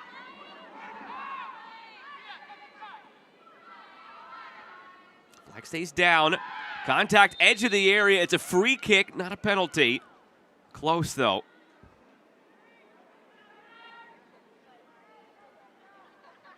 Once again, a dangerous tackle near the box. Lucky that Annie Williams was just almost just a foot outside of the box there, unlike Emma Loving, who allowed Carolina a penalty kick. They put one away. This one's still in dangerous territory. Hour gone, half hour remains. Carolina looking to tack on. Aguilera will position it.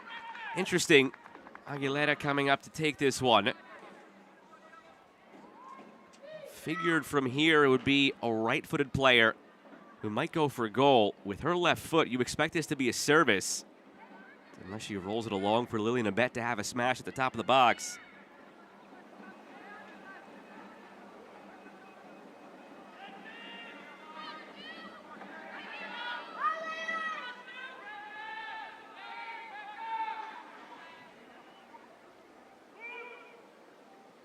A second would feel like this is out of reach, given how Carolina's been playing defensively over the last few games. Jill Aguilera, the service, the header wide. Sydney Studer, one of their strongest aerial players, especially on corner kicks. There we see it on a set piece, standing at 5'11". They get it to the player they're looking for. Gets over her defender, just unable to redirect it at the net.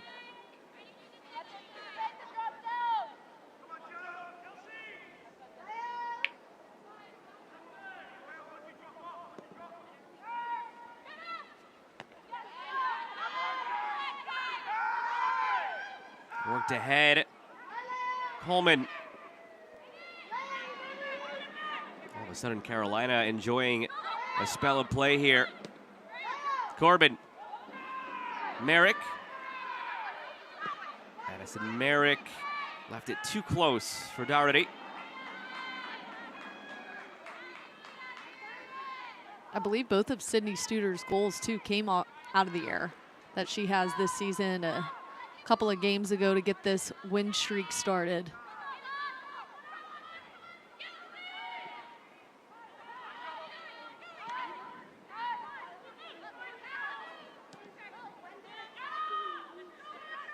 Nice turn by Shea Groom.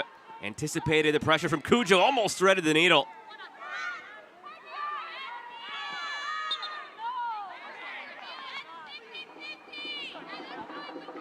Carolina's done a better job of at least trying to keep Brooklyn in their own half. And again, another questionable foul called here. This one's been, but as soon as you know how it's going to be called, you have to adjust. Yeah, they knew it was going, yes. That's the key. It's at least been consistent.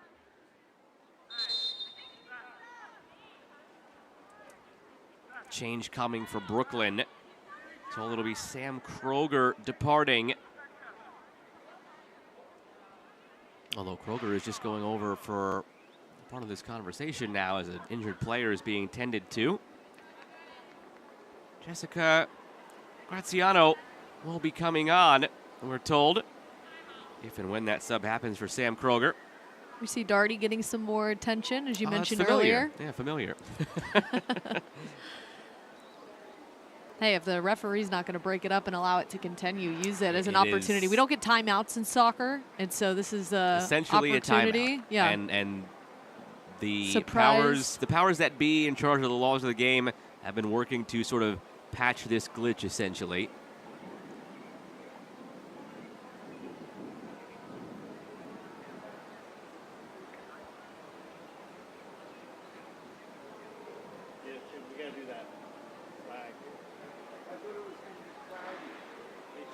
Next up for Brooklyn, it's Lexington. It's next Saturday, so 6 days from now. Not a full week of rest, but based on what this last week was, which was a short turnaround after the midweek, it'll feel like an eternity before that next game against a Lexington team that is hard to beat.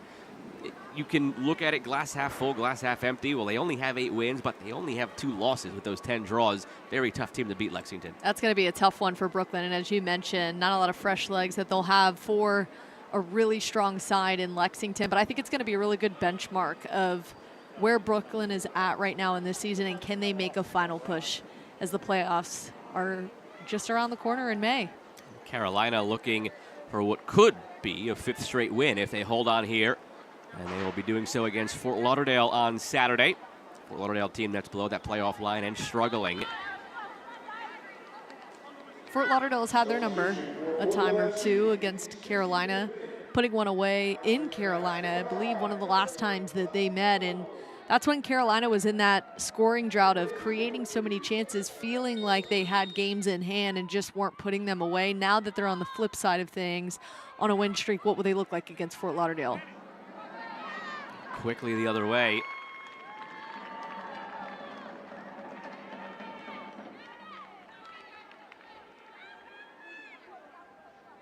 The corner coming.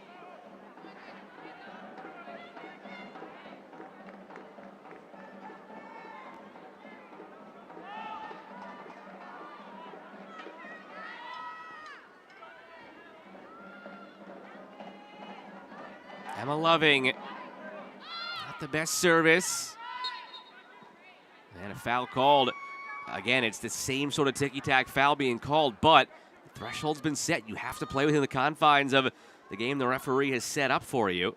Which is why I'm surprised, especially a team like Carolina who likes to really pull teams apart and get expansive, that we haven't seen them try to stretch the field like they usually do and tried to get away from those one-on-one duels that are being called.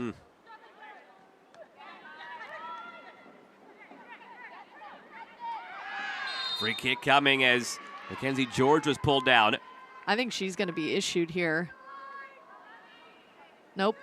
Just bringing out the spray to collect the spot, but I mean, that was about as egregious as we've seen today. This looks similar to the yellows we did see earlier, to your point. I think that's what the conversation is here. Carolina was asking for a card. It's Jill Aguilera, the captain, who's pleading.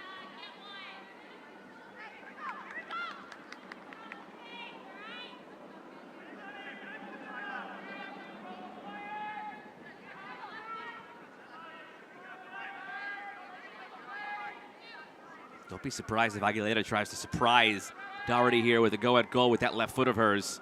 Yeah, she's got a boot off that left foot. And Doherty's cheating toward that far post, a couple of yards off her line. Aguilera does provide the service, looking for the ball across. Studer on the turn, loose in front, save made, still there. And Doherty finally has it, was fouled. And that last bit of the exchange.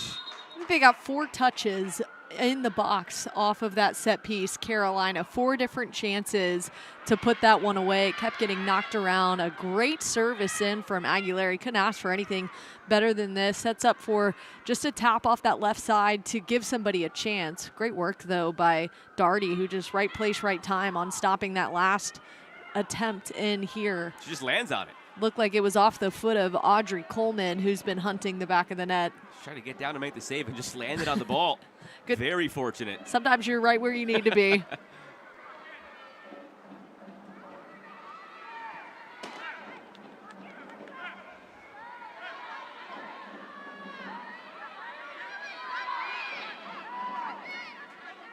Brooklyn FC fans, this is your chance to get even closer to the action and experience Brooklyn FC from a whole new perspective.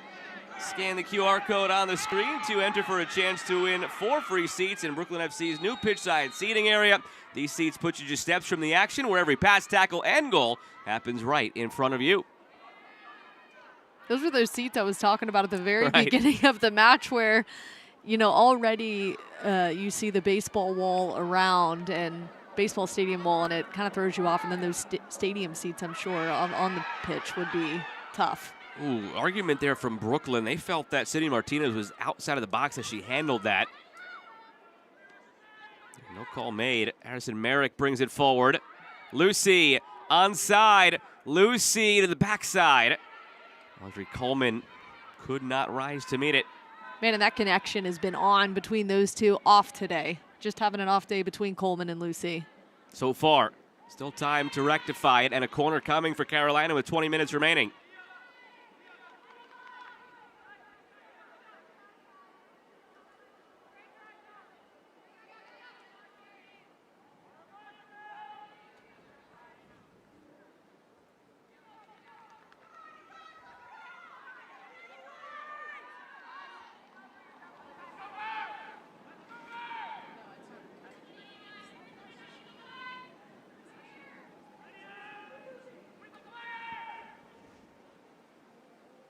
looking for the insurance goal from the corner. There it is! Sydney Studer, you mentioned she's been dominant in the air as of late, and she nets another for Carolina Ascent. She was the one who provided the 2 goals to finally get them on the right foot and to finally find the back of the net. Sydney Studer, so strong in the air, not able to collect on the last free kick, but on the corner kick is where she needs to be. A beautiful service in, gets up and over Cujo there and redirects the ball. Looks like she's done that one before, and that'll be the 3rd header goal in the last 6. Doherty is going to beat herself up over that one. She got her hands on it, but hit it right up to the crossbar and in. A fraction too late. Otherwise, it's a save over the bar and still a 1-0 game. And instead, it's Carolina now up by 2 and in total control.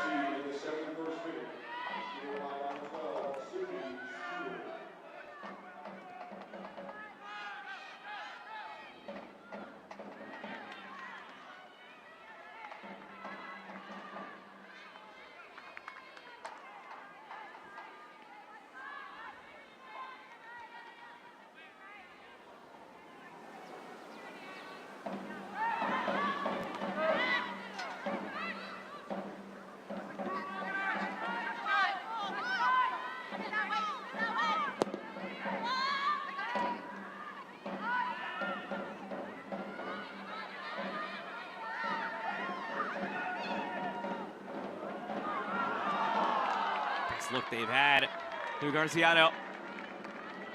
Nice answer from Brooklyn. Try to catch Carolina on their heels after that goal off the corner kick. Garciano looking for her first goal of the season on that attempt. A pair of subs being ready now for Carolina. On their way perhaps to a 4th straight win. All of them have been clean sheets. The last time they conceded was in the first half of their Valentine's Day game, the 2-0 loss at Spokane. It came in the 33rd minute of that game. So you do the math on it. And this streak is getting lengthy now.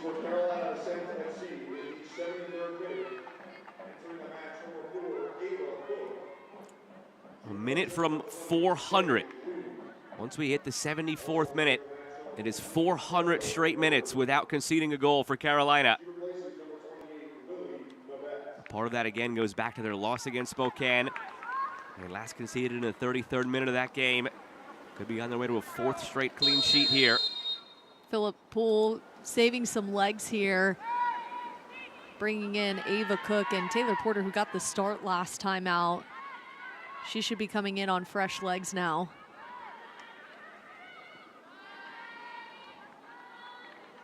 She's one of 4 players to play every minute last season, so I'm sure she was itching sitting on the bench. Not used to watching from afar, but that goes back to the conversation about how deep and loaded this Carolina team is now. Players who were counted on to go the distance for them last season or even in the earlier portion of this season are now reduced to very important bench players with how much talent they've just amassed in recent weeks. Recruiting never stops, it feels like, in the Gainbridge Super League with international duty, players on loan, and Philip Poole really has figured it out. You understand why he was, I believe, Coach of the Year in the first half of the season and has added now and created a roster that they can really be a threat in the playoffs. Well, that's what it's all about in the end, is making that run in the postseason. Yeah, Coach of the Year, 2025-26. Really like what he's built, especially in their attack.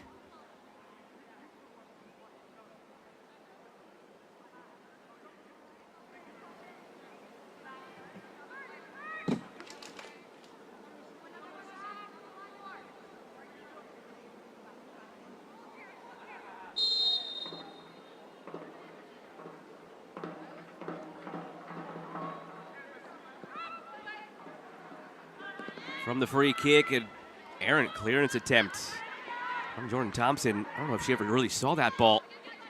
I don't think she was expecting Emma Loving to almost pass it back into her in a dangerous moment there to try. Carolina could have pounced on that one, made this a 3-0 game.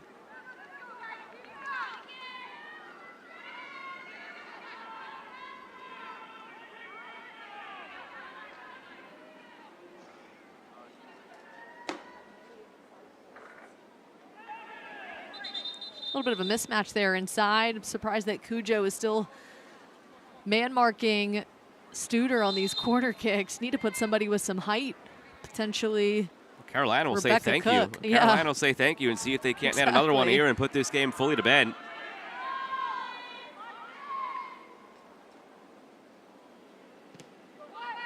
Whipped in. Oh, it was again in the area of Studer.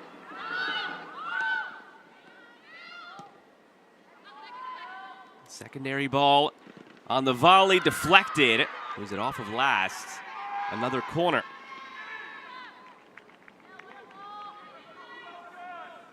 I believe that was Annie Williams who was able to get that head on it, get it away from Studer. But they'll get another opportunity. Cujo battling through some bumps so far in this match today. A lot of them. She has been in the thick of a lot of challenges on the giving and receiving end. Get the ice bath ready.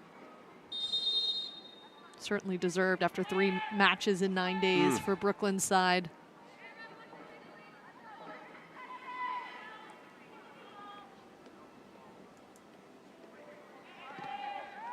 Corner driven near post. Loose inside the 6. Brooklyn able to get it clear. Can they get a run out? Well done by Carolina. Getting numbers behind the ball. Slowing things down.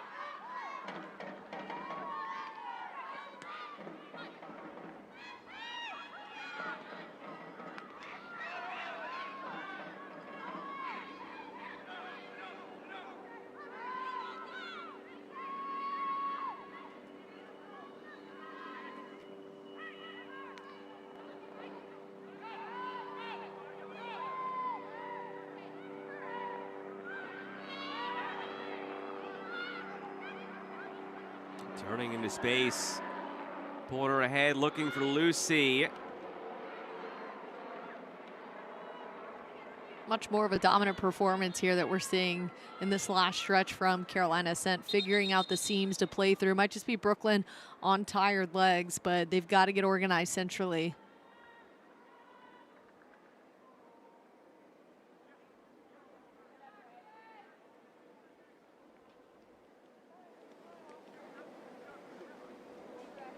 Subs coming here for Brooklyn. Right on time for Brooklyn's side, who has just been getting beat up the middle. Need to provide some help there. And getting both yellow cards off the field as well in Thompson and Cujo.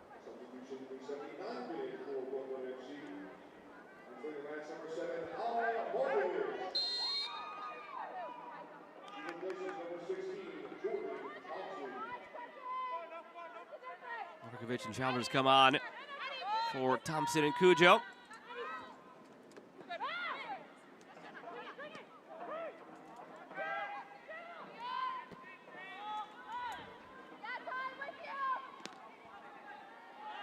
I believe this is Childers' first action too for Brooklyn's side. Good opportunity to see what they have in the midfielder.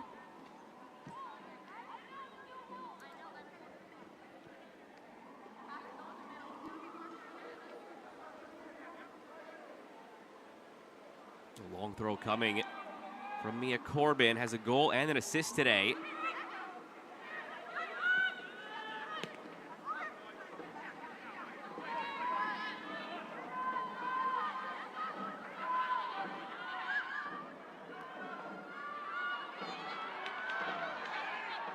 Ushered away by Butler.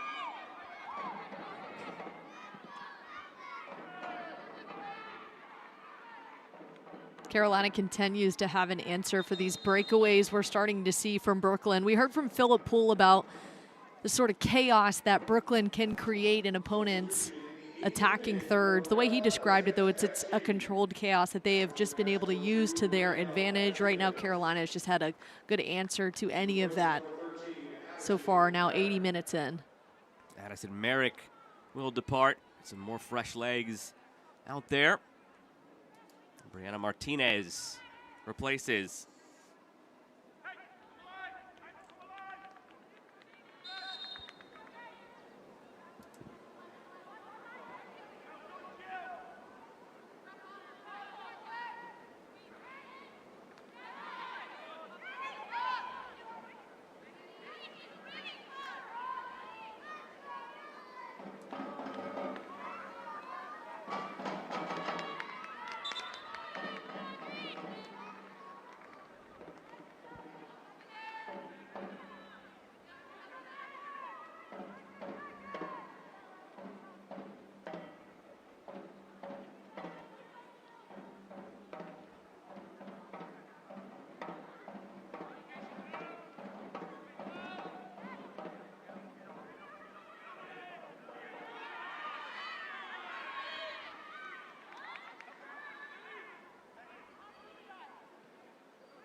Inside of 10 minutes remaining plus stoppage.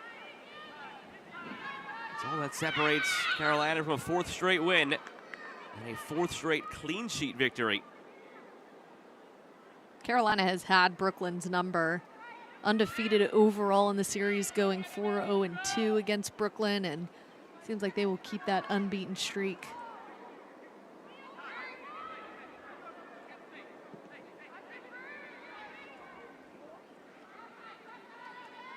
You see just how missed Catherine Zimmerman is right now for Brooklyn's side. She's such a big part of their creation and finding Rebecca Cook, putting her in good position. And that was the story of the first half, her going down with that injury, and Sophia Lewis having to step in. And Sophia Lewis really is more of a player who's getting fed too. She's not really in on the assist and chances created. She's a player that's streaking down in the wide areas. We've seen she's got a nice shot from range. Just a little bit out of position for her.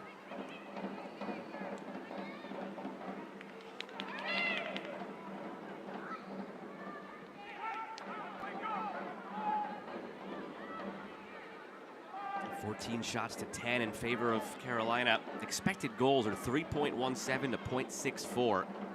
So a 2-0 scoreline, rather representative and rather deserving to this point.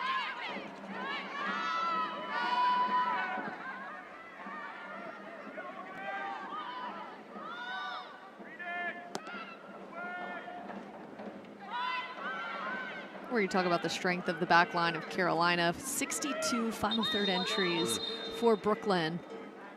Just a show for it. Really don't have an answer in that final pass forward.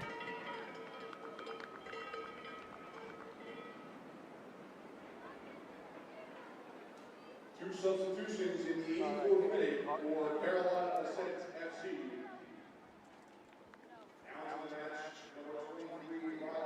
Tyler Lucy and Audrey Coleman will leave. Swap of the wingers.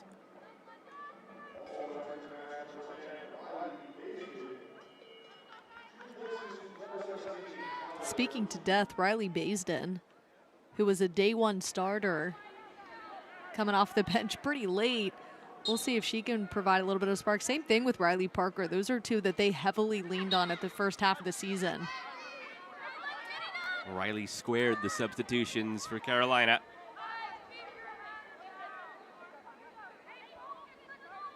Parker has a goal this season. 20 appearances, 13 starts. Baisden, to your point, was so heavily relied upon. Earned the number 10 jersey.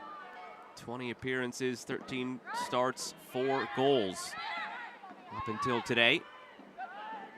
Just one of their leaders, too, in the locker room. And even though not getting the minutes she wants, especially with these additions of Tyler Lucy and Lily Nabet, Shea Groom, she can still provide a spark off the bench.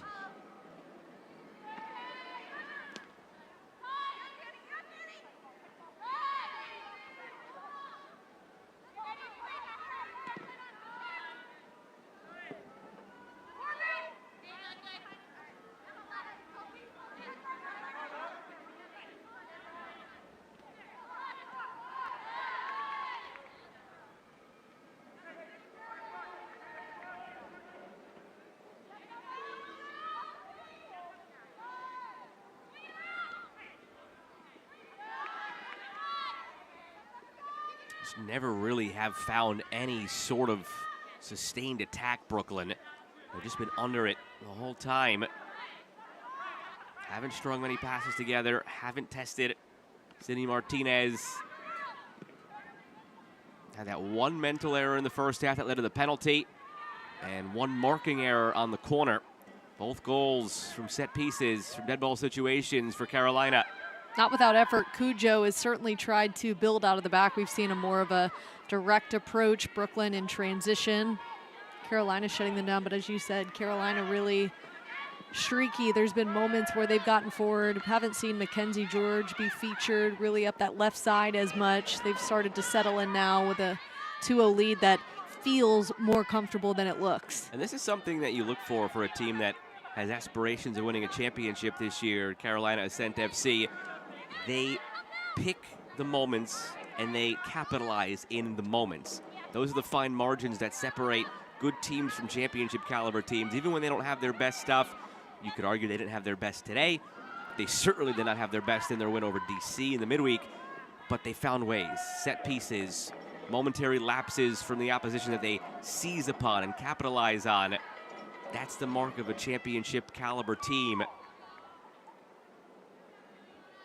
Take advantage of your moments. Carolina certainly wasn't happy with their performance last time out against DC Power, but a win's a win. It doesn't matter at the end of the day. If you continue to move up, and they have, now in the 3rd spot, this is a team that can be dangerous in the playoffs. And it's not a bad thing to not be peaking right now. They've still got some time to get to full strength. Carolina, if you told them they're not peaking, but they're about to win 4 straight games, I think they would say, great, what are we going to look like when we actually do peak? Exactly. What will it look like when they put a full, complete performance that Philip Poole is pleased with? I don't know about pleasing Philip Poole. That seems like a very high threshold, as we've learned.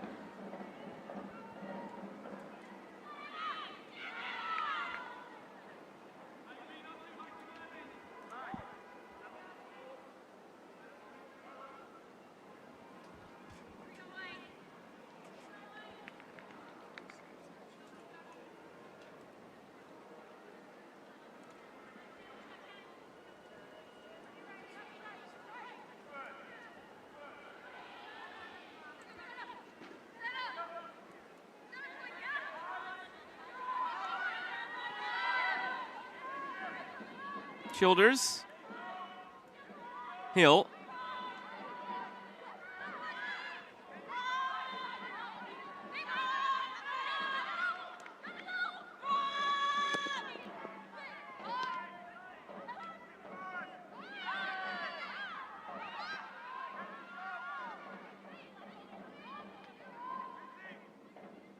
just have to try to find something now if you're Brooklyn.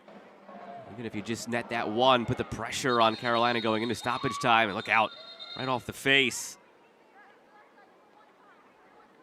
Unlucky positioning there for Jill Aguilera, who was just in the way of a cross off the foot off that right side.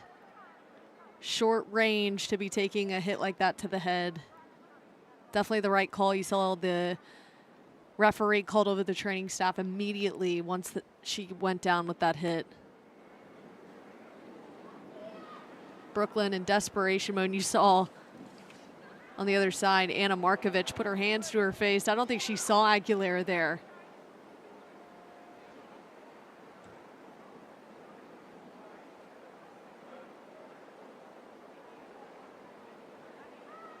Aguilera still hunched over. This will all factor in stoppage time.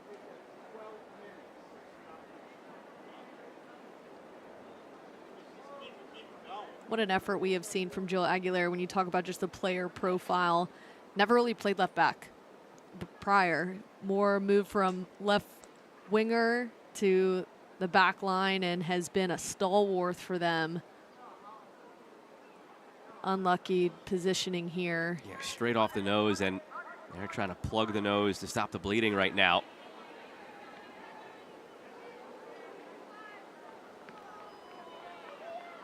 Philip Poole says she has a warrior mentality. We're certainly seeing it right here. 6 minutes of stoppage time added on, but that'll be 6 minutes from when we do actually resume, of course. Aguilera's still down. Take a look back at Carolina's 2nd goal of the day that put this game maybe out of reach at 2-0. Studer in the air. Doing what she does best. She continues to have a knack for finding the ball in the air and redirecting. She's just so clinical in these moments. It's as easy as breathing to her on these corner kicks. At her stature, with that kind of service, they would like to copy and paste as often as possible.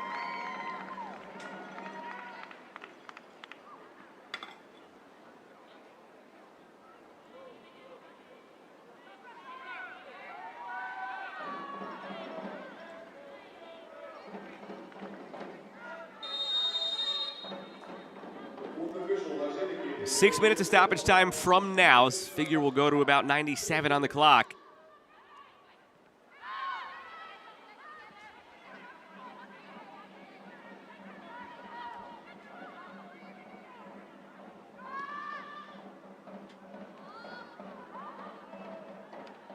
stays down. Service comes in. A little bit of contact there. Jill Aguilera, warrior mentality times two. The fact that she just stood in after taking a beating off the last cross, did not want to let a free pass up that right side for Brooklyn.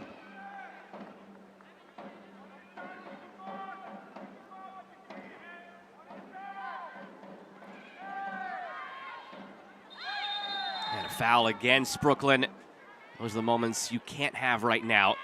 It's going to allow Carolina to just take some more time off the clock.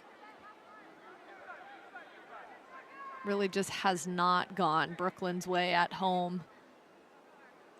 Again, a little bit of tired legs, a tough part of the season, especially if you don't have depth. They've dealt with a ton of injuries. We'll be keeping a close eye on Catherine Zimmerman and when she comes back at full strength. Desperately missed her today after she went down early with an injury. They were fortunate to have Rebecca Cook stay out there. Looked like it was very dicey there for a second as to whether or not she'd stay in.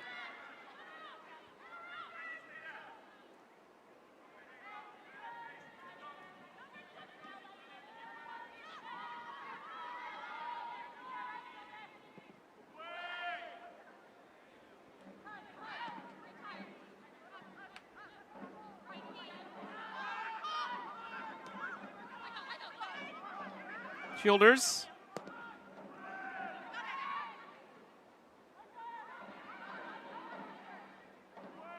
Worked in for Hill. Hill battling with Aguilera. The captain's going at it. I think there's a lot you can take away from this one for Brooklyn, especially now taking on some of the top teams in the league at the top of the table. As you can go into training session pleased with the possession rate, at least in the second half, but have to now take a look back at the film and figure out what seams can they play through? How can they connect forward, especially if you don't get Zimmerman back? Maybe have a game plan for Rebecca Cook. And coming off the bench, Sophia Lewis. Figure out in training sessions this week, how can they have that combination play in opponents in the attacking third in opponent's box? Something to pull from every game. Just what you do with it in the future is what means the most right now, with time starting to wear thin on the season. Finish line in sight, getting down to single-digit games remaining. 7 points out of the playoff positions with 8 games to go. Certainly still something to play for Brooklyn. Plenty of opportunity for them, especially with the road ahead, the teams they play. But your margin for error is essentially gone now.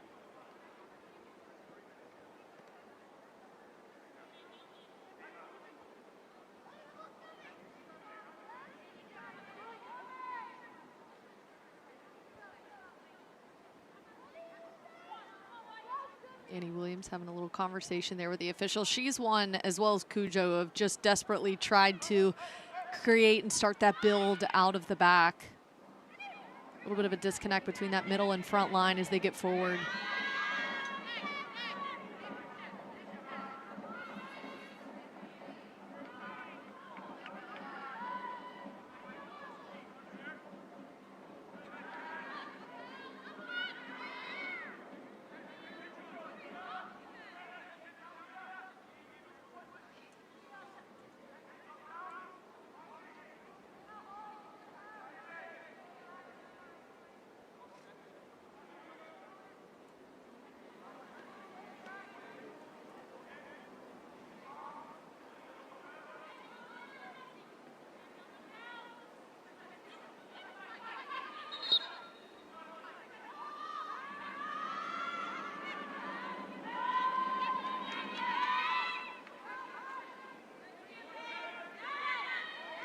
Running out of room here, putting the keeper already into some difficult straights. That's a player who doesn't run out of steam either. You have to be careful with Mackenzie George. She can go the full 90 plus at full strength. Pull one back, maybe Brooklyn here. No, save made by Martinez, preserving the clean sheet. It was Markovic denied. She was absolutely sick after that missed opportunity. One of the best looks we've seen from Brooklyn, still battling till the final minute here. Markovic haven't been able to feature her too much, only 2 starts this season. 1 assist, no goals, that would have been her first. Probably too little too late to find both goals for Brooklyn, but would have at least made it interesting, and it would have ended Carolina's shutout streak. Just up over 400 minutes now. Speaking of not being happy, Philip Poole, tough guy to please. He was not happy with that effort, yelling at his back line as they got forward. They have to clean up those mistakes. Can't have a drop off in this league. With this well in hand now, Carolina not too keen to do anything with the free kick. Just lumped it down purposefully out for a goal kick, and the final whistle should come.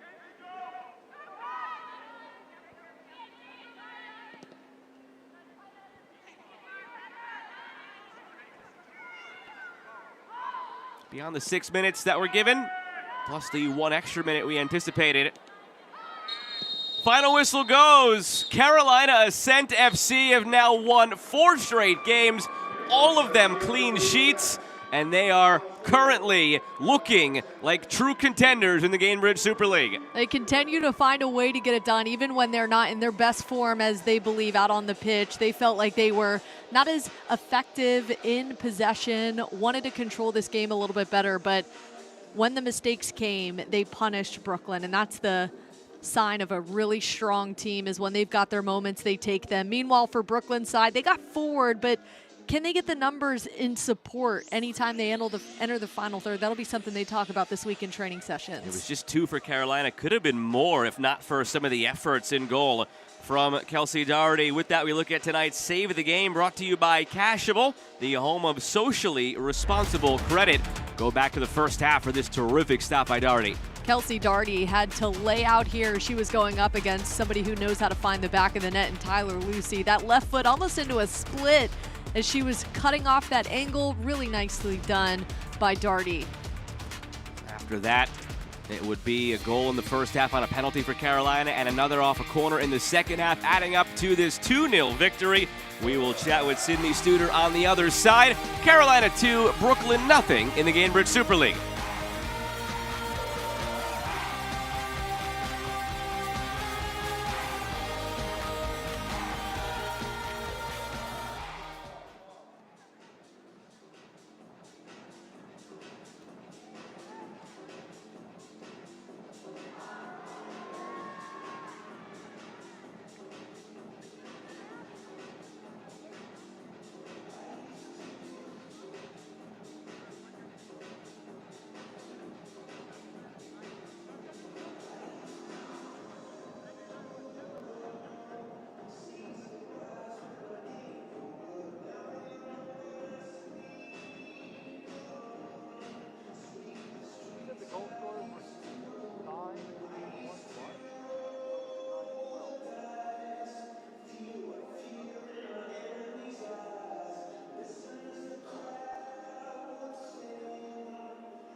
2-0 victory for Carolina over Brooklyn. We are joined now on the field by Sydney Studer. Sydney, it's Joe Malfa and Brooke Kirchhofer up in the booth. I'm not sure where to start for you. You've been a part of 4 straight clean sheets on the back line, but also getting up now and scoring today. So I guess we'll start with the goal.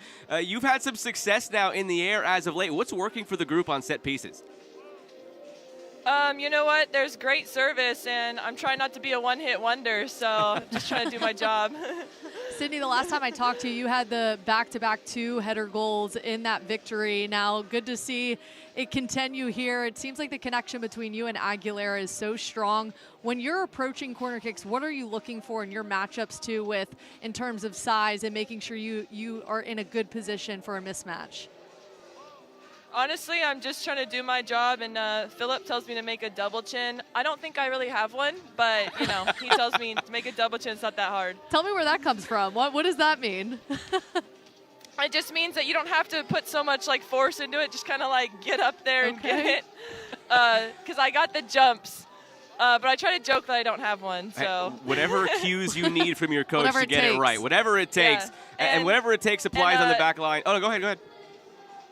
I was just say also, my stepdad promised me my favorite discontinued candy if I scored a goal, so that has a little bit to do with it. Hold on. Wait, what's the discontinued candy? I always can trust Steele's service. What's the discontinued candy? Jolly Rancher Bites. Okay. Ooh, strong.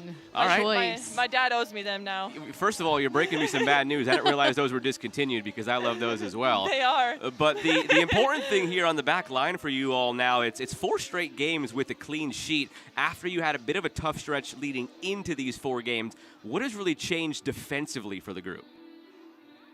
Honestly, we have great coaches, and I'm going to shout out, Jack and Philip here. They teaching us transitional moments, and I think teams are getting us in transitional moments, and now they're not. We're dropping, and we're doing the right things. Sydney, appreciate it. No double chins, and go enjoy your Jolly Rancher Bites. Thank you. Thanks, Sydney. Sydney Studer with the second goal of the day for Carolina off the corner. We'll take you back to the highlights from their 2-0 victory over Brooklyn.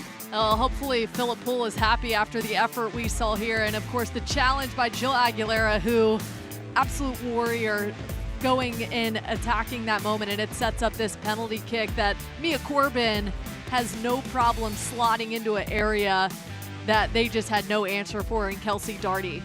In the second half, there was more possession for Brooklyn, but they still didn't do much with it. And then the goal from Studer. Sydney Studer doing Sydney Studer things. Go ahead and get her that candy. Make sure it's ready for her the minute she walks off the pitch, because she's automatic on these corner kicks. From a statistical perspective, if you put your hand over the goals, it looked pretty even shots on target, possession. Right. But the difference is in the key crucial moments and areas, Carolina clinical, Brooklyn not so much. I think if you look back at this one, Carolina and Brooklyn will both say this was a bit of a frustrating match where struggling to find a rhythm, struggling to control the game. Carolina took care of a couple of mistakes that Brooklyn made. They certainly have some things to talk about in training, but Carolina extends their win streak. That'll do it for us from Brooklyn. You can flip over in progress and catch Dallas Trinity hosting Sporting Jacks. They're scoreless through 7 minutes. Next week, Carolina takes on Lexington, looking for a 5th straight win. It's Brooklyn taking on Lexington, Carolina taking on Fort Lauderdale, looking for a 5th straight win. They take it 2-0 over Brooklyn. Our broadcast partner, Brooke Kirchhofer, and the crew that makes it possible. I'm Joe Malfa saying so long for now.